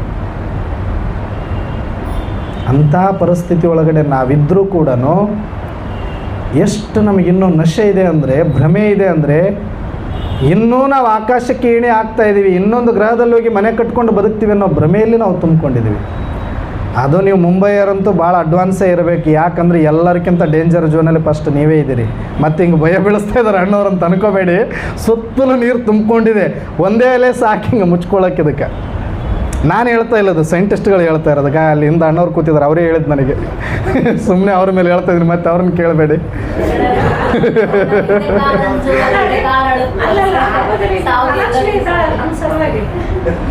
ಇಲ್ಲ, ಒಳಗಡೆ ಇದೆಯಲ್ಲ, ಮರಣವೇ ಮಹಾನವಮಿ ಶಿವಶರಣರಿಗಂತ ನಿಮ್ಮನ್ನೆಲ್ಲ ಯಾಕೆ ತಂದು ಇಲ್ಲಿಟ್ಟನಂದ್ರೆ ನಾವು ಅಂಜೋದಿಲ್ಲ, ಅಳ್ಕೋದಿಲ್ಲ. ಜಗತ್ತಿಗೆ ಬರೋದೆಲ್ಲ ನಮಗೆ ಮೊದಲು ಬರಲಿ, ನಾಳೆ ಬರುವುದು ನಮಗೆ ಹಿಂದೆ ಬರಲಿ, ಹಿಂದೆ ಬರುವುದು ನಮಗೆ ಈಗಲೇ ಬರಲಿ ಅಂತ ಹೇಳುವಂಥ ಶರಣರು ತಯಾರು ಮಾಡೋಕ್ಕೆ ಶರಣರು ಇಂಥ ಒಂದು ಅನುಭವ ಮಂಟಪಗಳನ್ನು ಇಲ್ಲಿ ಬಾಂಬೆ ತುಂಬ ತಯಾರು ಮಾಡಿ ಹೋಗಿದ್ದಾರೆ.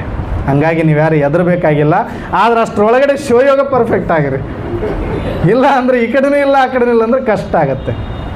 ಅದಕ್ಕೆ ಜಗತ್ತಿಗೆ ಅನೇಕ ಧರ್ಮಾತ್ಮರು ಬಂದರು, ಧರ್ಮ ಸಂದೇಶವನ್ನು ಕೊಟ್ಟೋದ್ರು. ಅನೇಕ ಮಹಾತ್ಮರು ಬಂದೋದ್ರು, ಮಹಾನ್ ಕಾರ್ಯಗಳನ್ನು ಮಾಡಿದರು. ಅನೇಕ ಸಮಾಜ ಸುಧಾರಕರು ಬಂದೋದ್ರು. ಲಾಸ್ಟಲ್ಲಿ ಶರಣರು ಬಂದು ಪ್ರಯೋಗಾತ್ಮಕವಾಗಿ ಪಾಠವನ್ನು ಜಗತ್ತಿಗೆ ಕಲಿಸಿದ ಮೇಲೂ ಕೂಡ ಈ ಜಗತ್ತು ಪಾಠ ಕಲಿತಿಲ್ಲ ಅಂದರೆ, ಭಗವಂತ ನಿಮ್ಮ ಕೆಲಸ ಮುಗಿತು, ಸೈಡಿಗೆ ಸರಿ ಅಂತ ಹೇಳ್ತಾ ಇದೆ. ಇನ್ನು ಏನಿದ್ರು ಥಿಯರಿ ಕ್ಲಾಸ್ ಸಾಕು, ಇನ್ನು ಪ್ರಾಕ್ಟಿಕಲ್ ನಾನು ತಗೊಳ್ಳೋದಿದೆ. ಥಿಯರಿ ಕ್ಲಾಸ್ಗೆ ಅರ್ಥ ಮಾಡಿಕೊಂಡ್ರೆ ಇವರು ಬಚಾವ್, ಇಲ್ಲ ಅಂದರೆ ನಂದು ಪ್ರಾಕ್ಟಿಕಲ್ ಕ್ಲಾಸ್ ಇದೆ ಅಂತ ಹೇಳ್ತಾ ಇದೆ. ಯಾವುದು? ಪ್ರಕೃತಿ.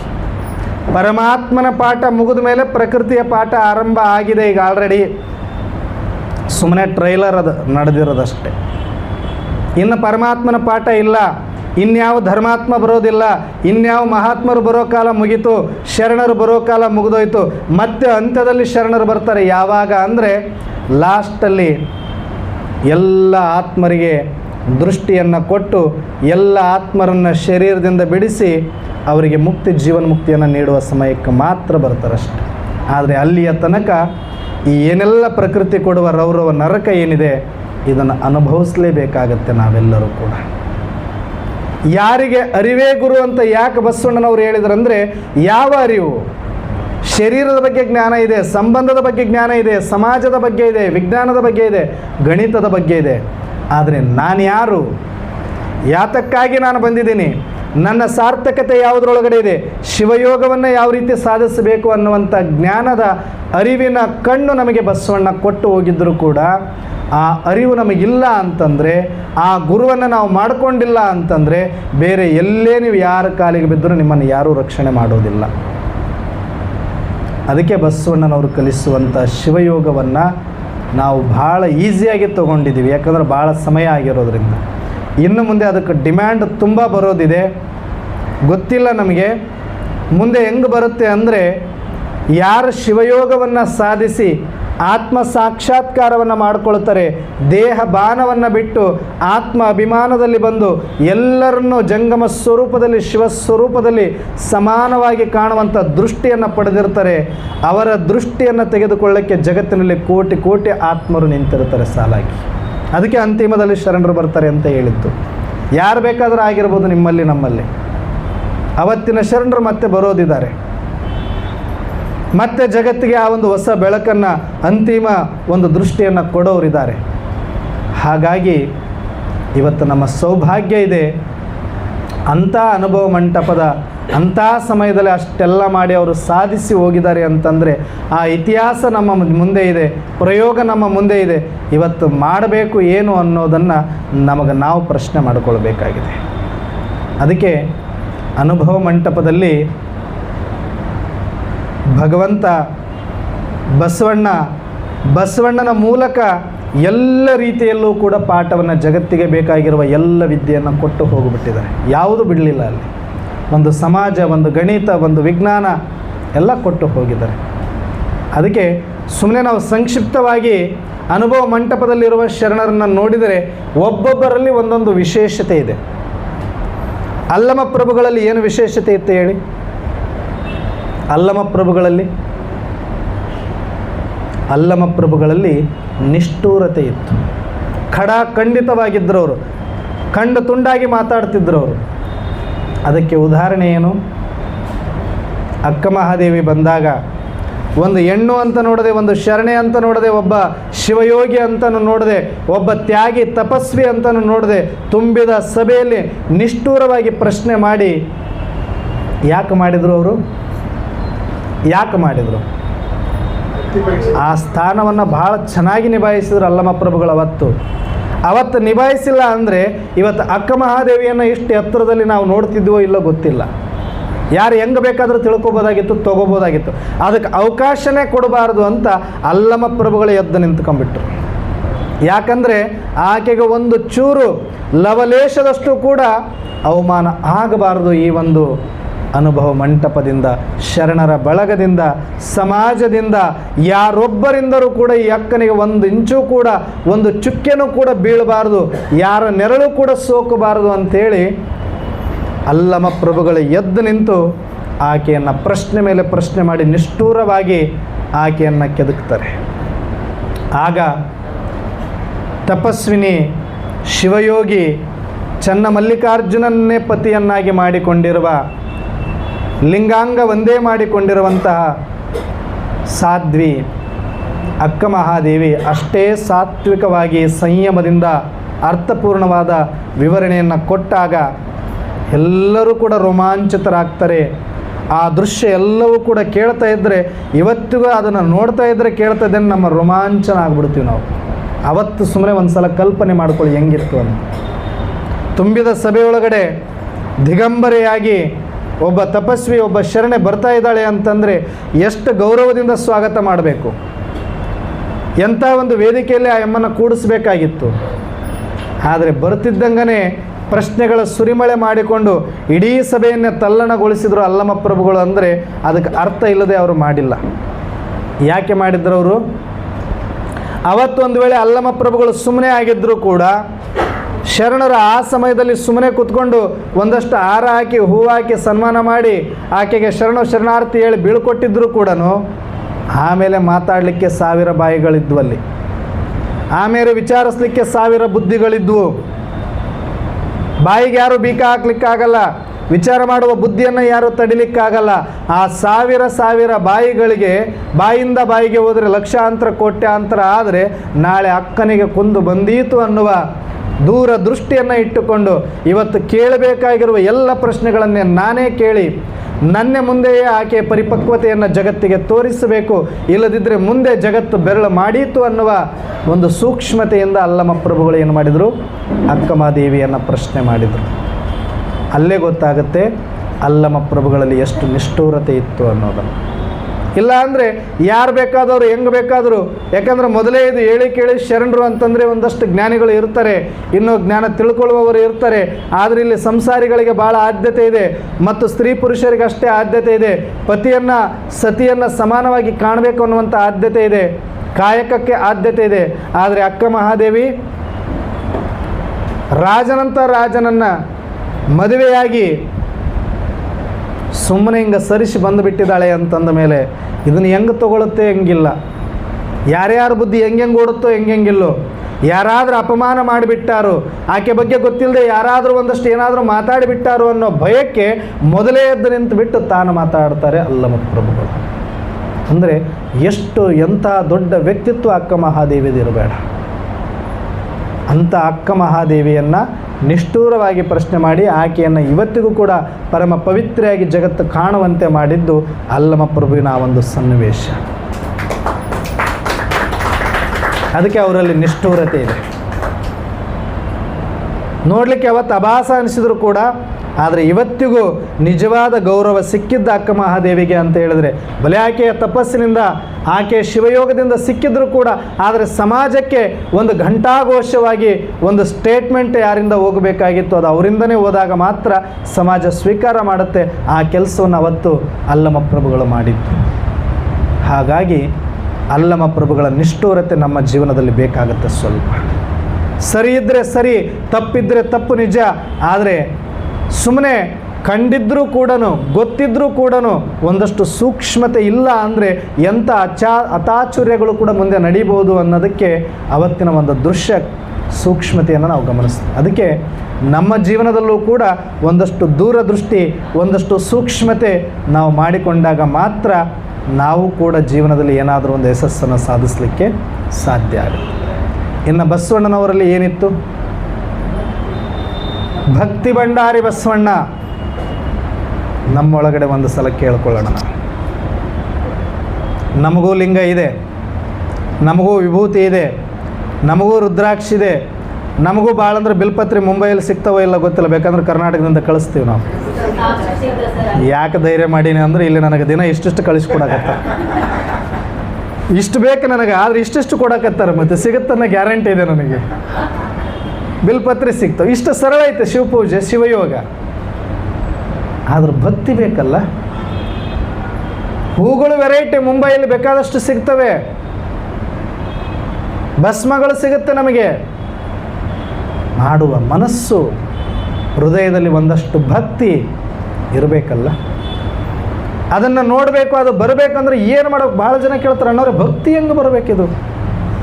ಏನು ಮಾಡಬೇಕು ಭಕ್ತಿ ಬರಬೇಕಂದ್ರೆ? ಬೇರೆ ಏನಾದರೂ ಬರಬೇಕು ಅಂದರೆ ಏನಾದರೂ ಸ್ಕೂಲಿಗೆ ಹೋಗ್ರಿ ಕಲೀರಿ ಅಂತ ಹೇಳ್ಬೋದು. ಅಡುಗೆ ಮಾಡೋದು ಹೆಂಗಂದ್ರೆ ಯೂಟ್ಯೂಬರ ನೋಡಿ ಕಲ್ಕೊಳ್ರಿ ಅಂತ ಹೇಳ್ಬೋದು ಇವತ್ತು ನಾನು.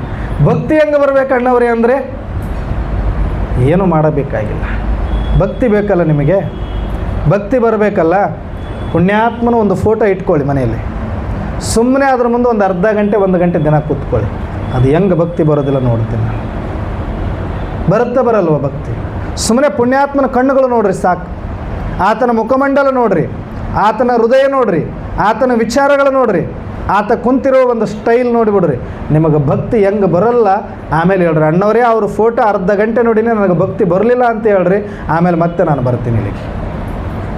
ಅಂಥ ಭಕ್ತಿ ಭಂಡಾರಿ ಬಸವಣ್ಣ. ನಮ್ಮೊಳಗಡೆ ಎಲ್ಲ ಇದೆ. ಇವತ್ತು ಹಣ ಇದೆ, ಅಂತಸ್ತಿದೆ, ಬೇಕಾದಷ್ಟು ಅವಕಾಶಗಳಿದೆ, ಸ್ವತಂತ್ರ ಇದೆ, ಶಿಕ್ಷಣ ಇದೆ, ಹೇಳ್ಕೊಳ್ಳೋಕ್ಕೆ ಬೇಕಾದಷ್ಟು ಸಂಬಂಧಗಳಿದೆ, ಸಹಯೋಗ ಇದೆ, ಸಾಧನಗಳಿದೆ. ಆದರೆ ಮಾಡಲಿಕ್ಕೆ ಸ್ವಲ್ಪ ಒಳಗಡೆ ಮನಸ್ಸು, ಒಂದಷ್ಟು ಹೃದಯದಲ್ಲಿ ಭಕ್ತಿಯ ಕೊರತೆ ಅಷ್ಟೇ ಇರೋದಿಲ್ಲ. ಮಾನವೀಯತೆ ಅವೆಲ್ಲ ಬೇಕಾಗಿಲ್ಲ ನಮಗೆ. ಅವು ಸಮಾಜ ಉದ್ಧಾರ ಮಾಡೋಕ್ಕೆ, ಸಮಾಜದಲ್ಲಿ ನೋಡೋಕ್ಕದು ಆಮೇಲೆ ನೋಡ್ಕೋಣ. ಮೊದಲು ನನ್ನೊಳಗಡೆ ನನ್ನ ಉದ್ಧಾರ ಮಾಡ್ಕೊಳ್ಳೋಕೆ ಬೇಕಾಗಿರೋದಾದರೆ ಇರಬೇಕಲ್ಲ. ಆ ಭಕ್ತಿ ನನ್ನೊಳಗಡೆ ಸ್ವಲ್ಪ ಹೆಚ್ಚು ಮಾಡ್ಕೊಳ್ಬೇಕು. ಎಷ್ಟು ಹೆಚ್ಚು ಮಾಡ್ಕೊಳ್ಬೇಕು ಅಂದರೆ, ದಿನಕ್ಕೊಂದು ಸಲ ನೋಡ್ಕೊಳ್ಳಿ. ಒಂದು ಸಲ ಮುಖ ನೋಡ್ಕೊಳ್ತೀವಿ ನಾವು. ದಿನಕ್ಕೆ ಎಷ್ಟು ಸರಿ ಮುಖ ತೊಳಿತೀವಿ? ಮುಂಬೈಯಲ್ಲಿರೋರಂತೂ ದಿನಕ್ಕೊಂದು 10 ಸಲ ತೊಳಿತೀರಿ ನೀವು. ಯಾಕಂದರೆ ಈ ಒಂದು ಸಮುದ್ರದ ದಂಡಿಗೆ ಇರೋದ್ರಿಂದ ಆ ಸ್ವೆಟ್ಟಿಂಗ್ ಬಂದು ಮುಖ ಹಾಳಾಗಬಾರ. ಅಕ್ಕಂದ್ರಂತೂ ಲೆಕ್ಕನೇ ಇಲ್ಲ ಬಿಡಿ, ಅದು ಹೇಳಂಗೇ ಇಲ್ಲ. ಯಾವಾಗ ನೋಡಿದ್ರೆ ಹಿಂಗೆ ಸುಮ್ಮನೆ ಇಟ್ಕೊಳ್ತಾ ಇರ್ತಾರೆ, ನೀರು ಹಾಕ್ತಾನೆ ಇರಬೇಕು ಅದಕ್ಕೆ. ಹಾಗೆ ಮುಖ ತೊಳಿತೀವಿ, ರೆಡಿ ಆಗ್ತೀವಿ, ಭಸ್ಮ ಹಚ್ಕೊಳ್ತೀವಿ, ಕನ್ನಡಿ ನೋಡ್ಕೊಳ್ತೀವಿ, ದಿನಕ್ಕೊಂದು 10 ಸಲ ನೋಡ್ಕೊಳ್ತೀವಿ. ಯಾಕೆ? ಮುಖ ಸರಿಯಾಗಿದೆಯಾ ಇಲ್ವಾ, ತಲೆ ಸರಿಯಾಗಿದೆಯಾ ಇಲ್ವಾ, ಬಟ್ಟೆ ಸರಿಯಾಗಿದೆಯಾ ಇಲ್ವಾ, ಶರೀರ ಇದು ಜಗತ್ತಿಗೆ ಪ್ರೆಸೆಂಟ್ ಆಗುತ್ತೆ. ಆದರೂ ಕೂಡ ಇಷ್ಟೆಲ್ಲ ಚೆನ್ನಾಗಿದ್ದೀವಿ ಅಂದರೆ ಎಲ್ಲರೂ ನಮ್ಮನ್ನು ಭಾಳ ಪ್ರೀತಿ ಆಧಾರದಿಂದನೇ ಕಾಣ್ತಾ ಇದ್ದಾರಾ? ಯಾರು ನಮ್ಮನ್ನು ಬೈಯೋರಿಲ್ವಾ? ದ್ವೇಷ ಮಾಡೋರಿಲ್ವಾ? ತೆಗಳೋರಿಲ್ವಾ? ಎಲ್ಲ ಇದ್ದಾರೆ ಶರಣಾರ್ಥಿಗಳು. ಅಷ್ಟೆಲ್ಲ ಚೆಕ್ ಮಾಡಿಕೊಂಡು ಅಷ್ಟೆಲ್ಲ ನೋಡ್ಕೊಳ್ತಾ ಇದ್ದರೂ ಕೂಡ ಇನ್ನೂ ಬೈಯೋರು ತಿರಸ್ಕಾರ ಮಾಡೋರು ಇದ್ದಾರೆ ಅಂತಂದ ಮೇಲೆ, ಆದರೆ ಇದು ಏನು ಮಾಡಿದ್ರು ಒಂದು ಜನ್ಮಕ್ಕೆ ಮುಗಿದೋಯ್ತು ಅಷ್ಟೇ. ಇದು ನಿಂತಿತು ಅಂದರೆ ಎತ್ತಿ ಒಗೆದು ಬಿಸಾಕ್ತಾರಷ್ಟೇ. 1 ಗಂಟೆ ಬಿಡಲ್ಲ, 4 ಗಂಟೆ ಬಿಡಲ್ಲ, 10 ಗಂಟೆ ಬಿಟ್ಟರೆ ನಾರ್ತಾ ಇರುತ್ತಿದ್ದು ಅಷ್ಟೇ. ಕೊಳತು ಹೋಗುತ್ತೆ, ಇದು ಹುಳ ಬೀಳುತ್ತೆ, ಇದು ಮಣ್ಣಲ್ಲಿ ಮಣ್ಣಾಗಿ ಹೋಗುತ್ತೆ. ಇದಕ್ಕಿಷ್ಟೊಂದು ನೋಡ್ಕೊಳ್ತೀವಿ ನಾವು. ಆದರೆ ಯಾವುದು ಜನ್ಮಾಂತರಕ್ಕೆ ಬರುತ್ತೆ, ಜನ್ಮ ಮರಣದಿಂದನೇ ನಮ್ಮನ್ನು ಅತೀತರನ್ನಾಗಿ ಮಾಡುವಂಥದ್ದಿದೆ, ಅಂಥ ಭಕ್ತಿ ನಮ್ಮೊಳಗಡೆ ಎಷ್ಟಿದೆ ಅಂತ ಒಂದು ಸಲ ನೋಡ್ಕೊಳ್ಳಿ. ನಿಮ್ಮ ಕಣ್ಣಲ್ಲಿ, ನಿಮ್ಮ ಕಣ್ಣನ್ನು ನೋಡ್ಕೊಳ್ಳಿ, ಗೊತ್ತಾಗ್ಬಿಡುತ್ತೆ. ಬೇರೆಯವ್ರ ಕಣ್ಣು ನೋಡೋದು ಬೇಕಾಗಿಲ್ಲ. ನೀವು ನಿಮ್ಮ ಕಣ್ಣನ್ನು ನೋಡಿದ್ರೆ ನಿಮ್ಮಲ್ಲಿ ಭಕ್ತಿ ಇದೆಯಾ ಇಲ್ವಂತ ಗೊತ್ತಾಗ್ಬಿಡುತ್ತೆ. ಒಬ್ಬ ಶರಣ ಇದ್ದರೆ ನಿಮ್ಮ ಮುಖಮಂಡಲ ನೋಡಿದ್ರೆ ಗೊತ್ತಾಗ್ಬಿಡುತ್ತೆ ಭಕ್ತಿ ಇದೆಯಾ ಇಲ್ವಾ ಅಂತ, ಜ್ಞಾನ ಇದೆಯಾ ಇಲ್ವಾ ಅಂತ, ವೈರಾಗ್ಯ ಇದೆಯಾ ಇಲ್ವಾ ಅಂತ ಗೊತ್ತಾಗಲ್ವಾ? ಡಾಕ್ಟರ್ ಆದರೂ ಸ್ಟೆಥೋಸ್ಕೋಪ್ ಹಾಕಬೇಕು ರೋಗ ಯಾವುದು ಅಂತ ಕಂಡುಹಿಡಿಯೋಕ್ಕೆ ಒಬ್ಬ ಶರಣನಿಗೆ ಭಾಳತ್ತಾಗೋದಿಲ್ಲ. ನಾವೆಲ್ಲರೂ ಶರಣರೇ ಇಲ್ಲಿ. ನಿಮ್ಮ ಕಣ್ಣನ್ನು ನೀವು ನೋಡ್ಕೊಳ್ಳಿ, ಅವ್ರನ್ನ ಇವ್ರನ್ನ ನೋಡೋದು ಬೇಡ. ನಾವು ಯಾರ ಹತ್ರ ಎಷ್ಟಿದೆ ಅಳೋದು ನಾವೇನು ಮಾಡಬೇಕಾಗೈತೆ ಅದನ್ನು ತೊಗೊಂಡು.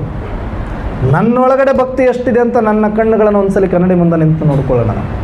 ನನ್ನ ಹೃದಯವನ್ನು ನೋಡ್ಕೊಳ್ಳೋಣ, ನನ್ನ ಮನಸ್ಸನ್ನು ನೋಡ್ಕೊಳ್ಳೋಣ. ಎಷ್ಟು ಸಮಯ ಕೊಡ್ತೀವಿ? ಹಾಗಾದರೆ ಭಕ್ತಿ ಇದೆ ಅಂದರೆ ಅದನ್ನು ಬೆಳೆಸಬೇಕಲ್ಲ. ಬೆಳೆಸಬೇಕು ಅಂದರೆ ಅದಕ್ಕೆ ಸಮಯ ಕೊಡಲೇಬೇಕು, ಶಿವಯೋಗ ಮಾಡಲೇಬೇಕು. ಹಾಗಾಗಿ ಅಲ್ಲಮ ಪ್ರಭುಗಳ ನಿಷ್ಠೂರತೆಯ ಜೊತೆಗೆ ಭಕ್ತಿ ಭಂಡಾರಿ ಬಸವಣ್ಣನವರ ಭಕ್ತಿ ನಮ್ಮ ಜೀವನದಲ್ಲಿ ಇದ್ದಾಗ ಏನಾದರೂ ಒಂದು ಸಾರ್ಥಕತೆ ಮಾಡಲಿಕ್ಕೆ ಸಾಧ್ಯ. ಅದಕ್ಕೆ ಬಸವಣ್ಣ ಆದರೂ ಕೂಡ ಭಕ್ತಿ ಭಂಡಾರಿ ಅನ್ನಿಸ್ಕೊಂಡ್ರು. ಡೋಹರ ಕಕ್ಕಯ್ಯನ ಮನೆಗೆ ಹೋದೆ, ಭಕ್ತಿಯ ಭಿಕ್ಷೆ ಕೇಳಿದೆ. ಇವ್ರ ಮನೆಗೆ ಹೋದೆ, ಭಕ್ತಿ ಭಿಕ್ಷೆ ಕೇಳಿದೆ ಅಂತ ಹೇಳ್ತಾನೆ. ಅಂತಹ ಪುಣ್ಯಾತ್ಮ ಭಕ್ತಿ ಭಂಡಾರಿ ಅನ್ನಿಸ್ಕೊಂಡಿರುವ ಆತನೇ ಒಂದಷ್ಟು ಭಕ್ತಿ ಭಿಕ್ಷೆ ಕೇಳ್ತಾನೆ ಅಂದರೆ ನಾನು ಯಾಕೆ ಕೇಳಬಾರ್ದು? ನನ್ನ ಮನಸ್ಸನ್ನು ಕೇಳೋಣ, ನಾನು ನನ್ನ ಬುದ್ಧಿಯನ್ನು ಕೇಳೋಣ, ನನ್ನ ವಿವೇಕವನ್ನು ಕೇಳೋಣ, ನನ್ನ ಸಂಸ್ಕಾರವನ್ನು ಕೇಳೋಣ. ನನ್ನ ಒಳಗಡೆ ನಾನು ಆ ಭಕ್ತಿಯ ಭಿಕ್ಷೆಗಾಗಿ ಒಂದಷ್ಟು ನಿವೇದನೆಯನ್ನು ಬಸವಣ್ಣನವರ ಮುಂದೆ ಸಲ್ಲಿಸೋಣ. ನನ್ನ ಅಂತರಾತ್ಮಕ್ಕೆ ನನ್ನ ಭಕ್ತಿಯ ನಿವೇದನೆಯನ್ನು ಸಲ್ಲಿಸೋಣ. ಗಿಳಿಗಳಿರ ನೀವು ಕಂಡಿರ, ಕೋಗಿಲೆಗಳಿರ ನೀವು ಕಂಡಿರ ಚನ್ನಮಲ್ಲಿಕಾರ್ಜುನ ಅಂತ ಹುಡುಕಿಲ್ಲಲ್ಲ. ಯಾಕೆ? ಒಳಗಡೆ ಭಕ್ತಿ ಅಷ್ಟು ತುಂಬಿತ್ತು. ಆ ಚನ್ನಮಲ್ಲಿಕಾರ್ಜುನನ್ನು ಕಾಣುವ ತವಕ ಹೆಚ್ಚಾಗಿತ್ತು. ಆಕೆ ಹುಡುಕಿದ್ಲು. ನಮಗೆ ಯಾವುದು ಕೊರತೆನೇ ಇಲ್ಲಲ್ಲ, ಎಲ್ಲ ಹೆಚ್ಚಾಗ್ಬಿಟ್ಟೈತೆ. ಹುಡುಕೋದೇನಿದೆ? ನಾವು ಹುಡುಕಬೇಕು ಒಂದಷ್ಟು. ಭಕ್ತಿ ಇದ್ದರೆ ಹುಡುಕ್ಲಿಕ್ಕೆ ಹಚ್ಚುತ್ತೆ. ಅದು ಎಲ್ಲಿದ್ದಾನೆ? ಆತ್ಮ ಸಾಕ್ಷಾತ್ಕಾರ ಹೇಗೆ ಮಾಡಿಕೊಳ್ಳೋದು? ಶಿವ ಸ್ವರೂಪದಲ್ಲಿ ಹೇಗೆ ಬರೋದು? ಶಿವಯೋಗ ಹೇಗೆ ಮಾಡೋದು? ಎಷ್ಟು ಅನುಭವವನ್ನು ಅಳವಡಿಸಿಕೊಳ್ಳೋದು? ಎಷ್ಟು ಸಂಯಮವನ್ನು ಇಟ್ಟುಕೊಳ್ಳೋದು? ಎಷ್ಟು ಸಹನೆಯನ್ನು ಪರಿಪಾಲನೆ ಮಾಡೋದು? ಎಷ್ಟು ಎಲ್ಲ ಜಂಗಮ ಸ್ವರೂಪ ದೃಷ್ಟಿಯನ್ನು ಪಡ್ಕೊಳ್ಳೋದು? ಇದೆಲ್ಲನೂ ನಮಗೆ ನಾವು ಪ್ರಶ್ನೆ ಮಾಡಿಕೊಳ್ಳದ ಹೊರತು ನಮ್ಮ ಉದ್ಧಾರವನ್ನು ಯಾರೂ ಮಾಡಲಿಕ್ಕೆ ಸಾಧ್ಯ ಇಲ್ಲ. ಜಗತ್ತು ಉದ್ಧಾರ ಮಾಡೋದು ಬೇಡ. ನಾವು ನನ್ನ ಉದ್ಧಾರ ನಾನು ಮಾಡಿಕೊಂಡ್ರೆ ಸಾಕಾಗಿದೆ. ಜಗತ್ತು ಉದ್ಧಾರ ಮಾಡೋಕ್ಕೆ ಬಂದವರೆಲ್ಲ ಬೇಕಾದಷ್ಟು ಮಾಡಿ ಆಗಿದೆ, ಹೋಗಿ ಆಗಿದೆ. ಆದರೆ ನಾವೀಗ ಅಷ್ಟು ಶಕ್ತಿನೂ ಇಲ್ಲ, ಅಷ್ಟು ಭಕ್ತಿನೂ ಇಲ್ಲ ನಮಗೆ.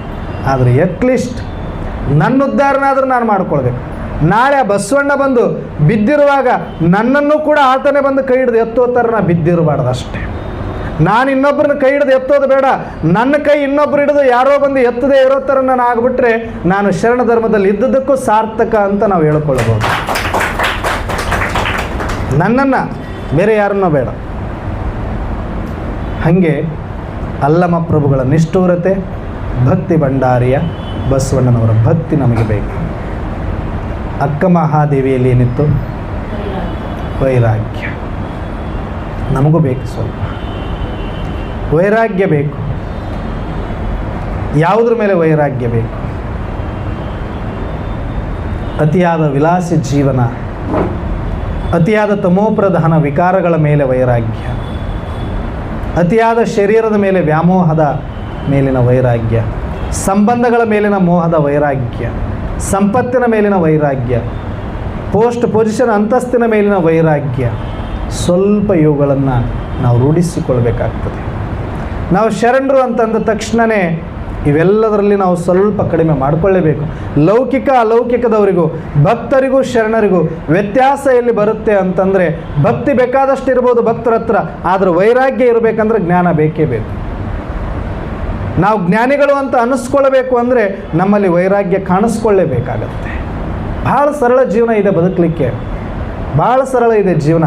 ನಾವು ಅಂದ್ಕೊಂಡಿವಿ ಇದಿಲ್ಲ ಅಂದ್ರೆ ಬದುಕೋಕ್ಕಾಗಲ್ಲ, ಇವರಿಲ್ಲ ಅಂದ್ರೆ ಬದುಕೋಕ್ಕಾಗಲ್ಲ, ಇವೆಲ್ಲ ಈ ವ್ಯವಸ್ಥೆಗಳು ಇಲ್ಲ ಅಂದ್ರೆ ಬದುಕೋಕ್ಕಾಗಲ್ಲ. ಇಲ್ಲ, ಇವೆಲ್ಲ ನಾವು ಯಾವುದಿಲ್ಲ ಅಂದ್ರೆ ಬದುಕೋಕ್ಕಾಗಲ್ಲ ಅಂದ್ಕೊಂಡಿವಿ. ಅವು ಯಾವ ಇಲ್ಲ ಅಂದರೂ ಆರಾಮಾಗಿ ಬದುಕಬಹುದು, ಆದರೆ ನಮಗೆ ಗೊತ್ತಿಲ್ಲ ಅಷ್ಟೇ. ಭಾಳ ಆರಾಮೈತಿ ಜೀವನ. ನಾವು ಮಾಡ್ಕೊಂಡಿರೋದು, ಜಗತ್ತಂಗ ಸೃಷ್ಟಿ ಮಾಡಿರೋದು, ನಮಗೆ ನೀಡಂತ ತೋರಿಸಿಕೊಟ್ಟಿರೋದಷ್ಟೇ. ಇದು ಬೇಸಿಕ್ ನೀಡಾಗಿ ನಾವು ಮಾಡ್ಕೊಂಡಿರೋದಷ್ಟೇ. ಅದ್ಯಾವುದು ಬೇಸಿಕ್ ನೀಡಲ್ಲ ಅಂತಾರೆ. ನಿನ್ನ ಒಳಗಿನ ಅರಿವಿನ ಕಣ್ಣು ಬೇಸಿಕ್, ಅದು ಬೇಕು ನಿನಗೆ ಜ್ಞಾನ. ಅದಾದಮೇಲೆ ಒಂದಷ್ಟು ವೈರಾಗ್ಯ ಬೇಕು, ಅದು ಬೇಸಿಕ್ಕು. ಅದಾದಮೇಲೆ ಶಿವಯೋಗ ಮಾಡಲಿಕ್ಕೆ ಒಂದಷ್ಟು ಸಮಯ ಬೇಕು, ಅದು ಬೇಸಿಕ್ಕು. ಆದರೆ ನಾವು ಬೇಸಿಕ್ ನೀಡಂತ ಯಾವ ಮಾಡ್ಕೊಂಡಿವಿ?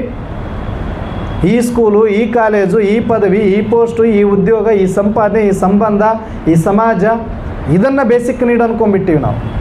ಅಲ್ಲ, ನಿನ್ನ ಉದ್ಧಾರ ಆಗಲಿಕ್ಕೆ ಇವು ಯಾವ ಬೇಕಾಗಿಲ್ಲ. ನಿನ್ನ ಒಳಗಿನ ಅರಿವಿನ ಕಣ್ಣು ತೆರಿಬೇಕು. ನಿನ್ನ ಉದ್ಧಾರ ನೀನು ಮಾಡ್ಕೊಳ್ಳೋದಕ್ಕೆ ಒಂದಷ್ಟು ವೈರಾಗ್ಯ ಬೇಕು.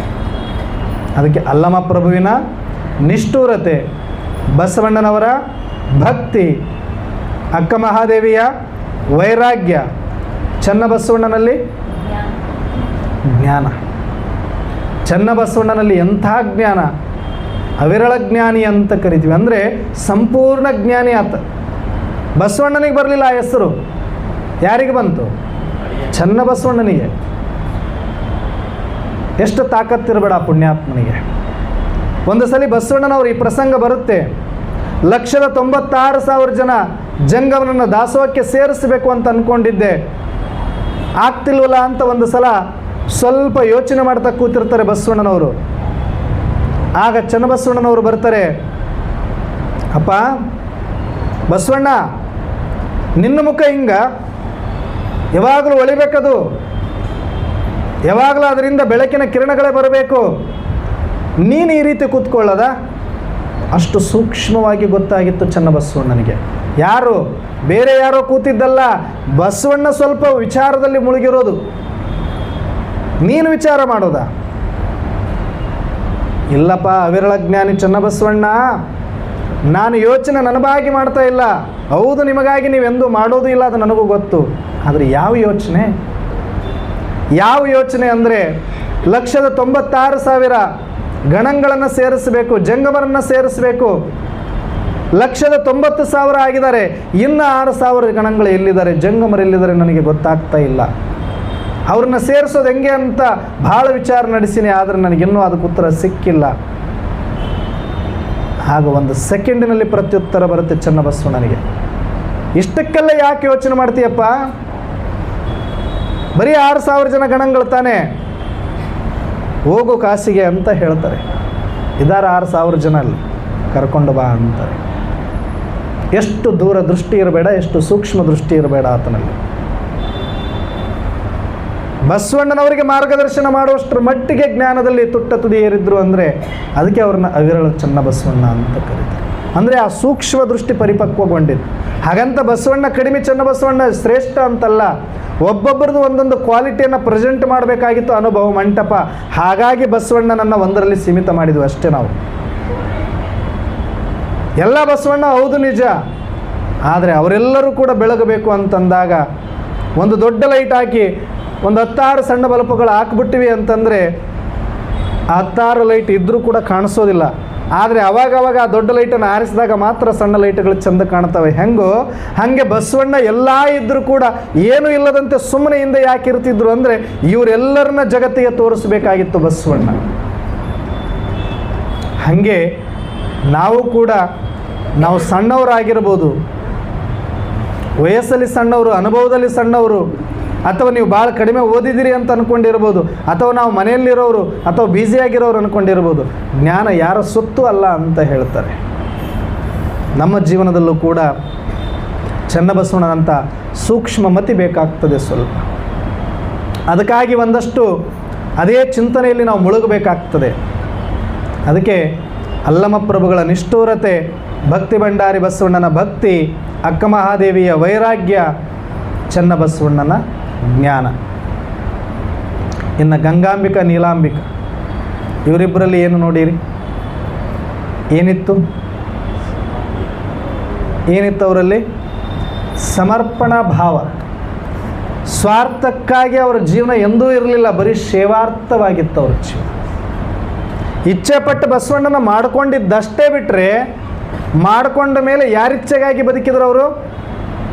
ಅವರಿಚ್ಛೆಗಾಗಿ ಬಸವಣ್ಣ ಮದುವೆ ಮಾಡಿಕೊಂಡ ಮೇಲೆ ಬಸವಣ್ಣನ ಇಚ್ಛೆಗಾಗಿ ಅವರು ಬದುಕಿದ್ರು. ಸ್ವಾರ್ಥಕ್ಕಾಗಿ ಎಂದೂ ಅವ್ರ ಜೀವನ ಇರಲಿಲ್ಲ, ಸಂಪೂರ್ಣ ಸಮರ್ಪಣೆಗಾಗಿ ಅವರ ಜೀವನ ಮುಡುಪಾಗಿತ್ತು. ಹಾಗಾಗಿ ಗಂಗಾಂಬಿಕಾ ನೀಲಾಂಬಿಕಾ ಅವರ ಜೀವನದಿಂದ ನಾವು ಏನು ಕಲಿಬೇಕು ಅಂದರೆ, ಸಮರ್ಪಣೆ ಆದರೆ ಅವ್ರ ಥರ ಆಗಬೇಕು. ಬಸವಣ್ಣ ಒಂದು ಹೆಜ್ಜೆ ಇಟ್ಟ ಅಂದರೆ ಅದನ್ನು ಯಾಕೆ ಅಂತ ಕೇಳ್ತಿರಲಿಲ್ಲ, ಸುಮ್ಮನೆ ಹೋಗ್ತಾ ಇದ್ರು ಅಷ್ಟೇ. ಅವರು ಮಾನ ಅಪಮಾನಗಳು ಏನೇ ಇದ್ದರೂ ಕೂಡ, ಎಷ್ಟೇ ಕಷ್ಟಗಳು ಬಂದರೂ ಕೂಡ, ಎಂಥ ಸುಖದ ಸುಪ್ಪತ್ತಿಗೆಯಿಂದ ಕೆಳಮಟ್ಟಕ್ಕೆ ಇಳಿದ್ರೂ ಕೂಡ ಯಾವ ಭಯವೂ ಕೂಡ ಅವರಿಗಿರಲಿಲ್ಲ. ನಿರ್ಭಯವಾಗಿ ಅವರಿಗೆ ಸಂಪೂರ್ಣ ಸಮರ್ಪಣೆ ಮಾಡಿಕೊಂಡಿದ್ದಕ್ಕೇ ಕಡೆಯವರೆಗೂ ಕೂಡ ಅವ್ರ ಜೊತೆಯಲ್ಲಿರಲಿಕ್ಕೆ ಸಾಧ್ಯ ಆಯಿತು. ಅಂಥ ಗಂಗಾಂಬಿಕಾ ನೀಲಾಂಬಿಕಾ ಅವರ ಸಮರ್ಪಣಾ ಭಾವ ನಮ್ಮಲ್ಲೂ ಕೂಡ ಸ್ವಲ್ಪ ಆದ್ರೂ ಈ ಶರಣ ಸಂಪ್ರದಾಯಕ್ಕಾಗಿ, ಶರಣ ಜೀವನಕ್ಕಾಗಿ, ಶರಣರ ಚಿಂತನೆಗಾಗಿ ಸ್ವಲ್ಪ ಆದರೂ ನಮ್ಮನ್ನು ನಾವು ಸಮರ್ಪಣೆ ಮಾಡಿಕೊಳ್ಳದ ಹೊರತು ನಾವು ಸಮಯ ಕೊಡೋಕ್ಕಾಗಲ್ಲ. ತನು ಮನ ಧನ ದೂರದ ಮಾತು, ಎಟ್ಲೀಸ್ಟ್ ಸಮಯನಾದರೂ ನಾವು ಕೊಡಬೇಕಂದ್ರೆ ಒಂದಷ್ಟು ಸಮರ್ಪಣೆ ಬೇಕು. ನೀವೆಲ್ಲರೂ ಇವತ್ತು ಇಲ್ಲಿ ಬಂದಿದ್ದೀರಿ ಅಂದರೆ ಒಂದಷ್ಟು ಸಮರ್ಪಣಾ ಭಾವ ಇರೋದರಿಂದಲೇ ಇಷ್ಟು ಸಮಯ ಕೊಟ್ಟು ಇಷ್ಟೊತ್ತು ಇಲ್ಲಿ ಕೂತಿದ್ದೀರಿ. ಆ ಭಾವ ಇಲ್ಲಾಂದ್ರೆ ನಿಮ್ಮನ್ನು ಇಲ್ಲಿ ಕರ್ಕೊಂಡು ಬರೋಕ್ಕೆ ಬಿಡಲ್ಲ. ಕಾರಣಗಳು ಅನೇಕ ಇದೆ ಅಲ್ಲಿ ಉಳ್ಕೊಳ್ಳಿಕ್ಕೆ, ಆದರೆ ಬರಲಿಕ್ಕೆ ಒಂದೇ ಕಾರಣ, ಸಮರ್ಪಣೆ ಆಗಿದಿರಿ ಅನ್ನೋ ಕಾರಣಕ್ಕಾಗಿ ಬಂದು. ಒಂದ್ಸಲಿ ನಿಮಗಾಗಿ ಜೋರಾಗಿ ಚಪ್ಪಾಳೆ. ಇನ್ನು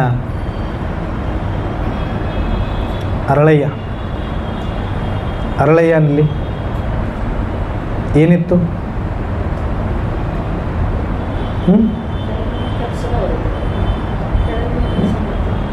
ಕೆಲಸ ಮಾಡಿದರೂ ಕೂಡ ಅವರಲ್ಲಿ ಎಷ್ಟು ಧೈರ್ಯ ಇತ್ತು ಅಂದರೆ, ಧೈರ್ಯ ಅನ್ನೋದಕ್ಕಿಂತ ಮಡಿವಾಳ ಮಾಚಿದೇವರಲ್ಲಿ ಧೈರ್ಯ ಜಾಸ್ತಿ ನೋಡ್ತೀವಿ ನಾವು. ಆದರೆ ಇವರಲ್ಲಿ ಅಶರೀರಿತನ ಇತ್ತು.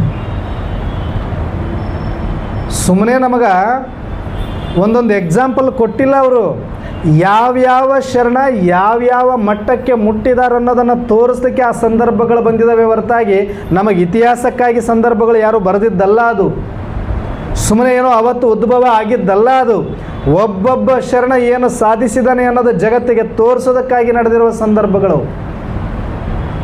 ಬಸವಣ್ಣ ಒಂದು ಸಲ ಶರಣು ಅಂತ ಹೇಳಿದ್ದಕ್ಕೆ ಬಸವಣ್ಣ ಶರಣಾರ್ಥಿ ಅಂದುಬಿಟ್ರು ಅರಳಯ್ಯನವರಿಗೆ.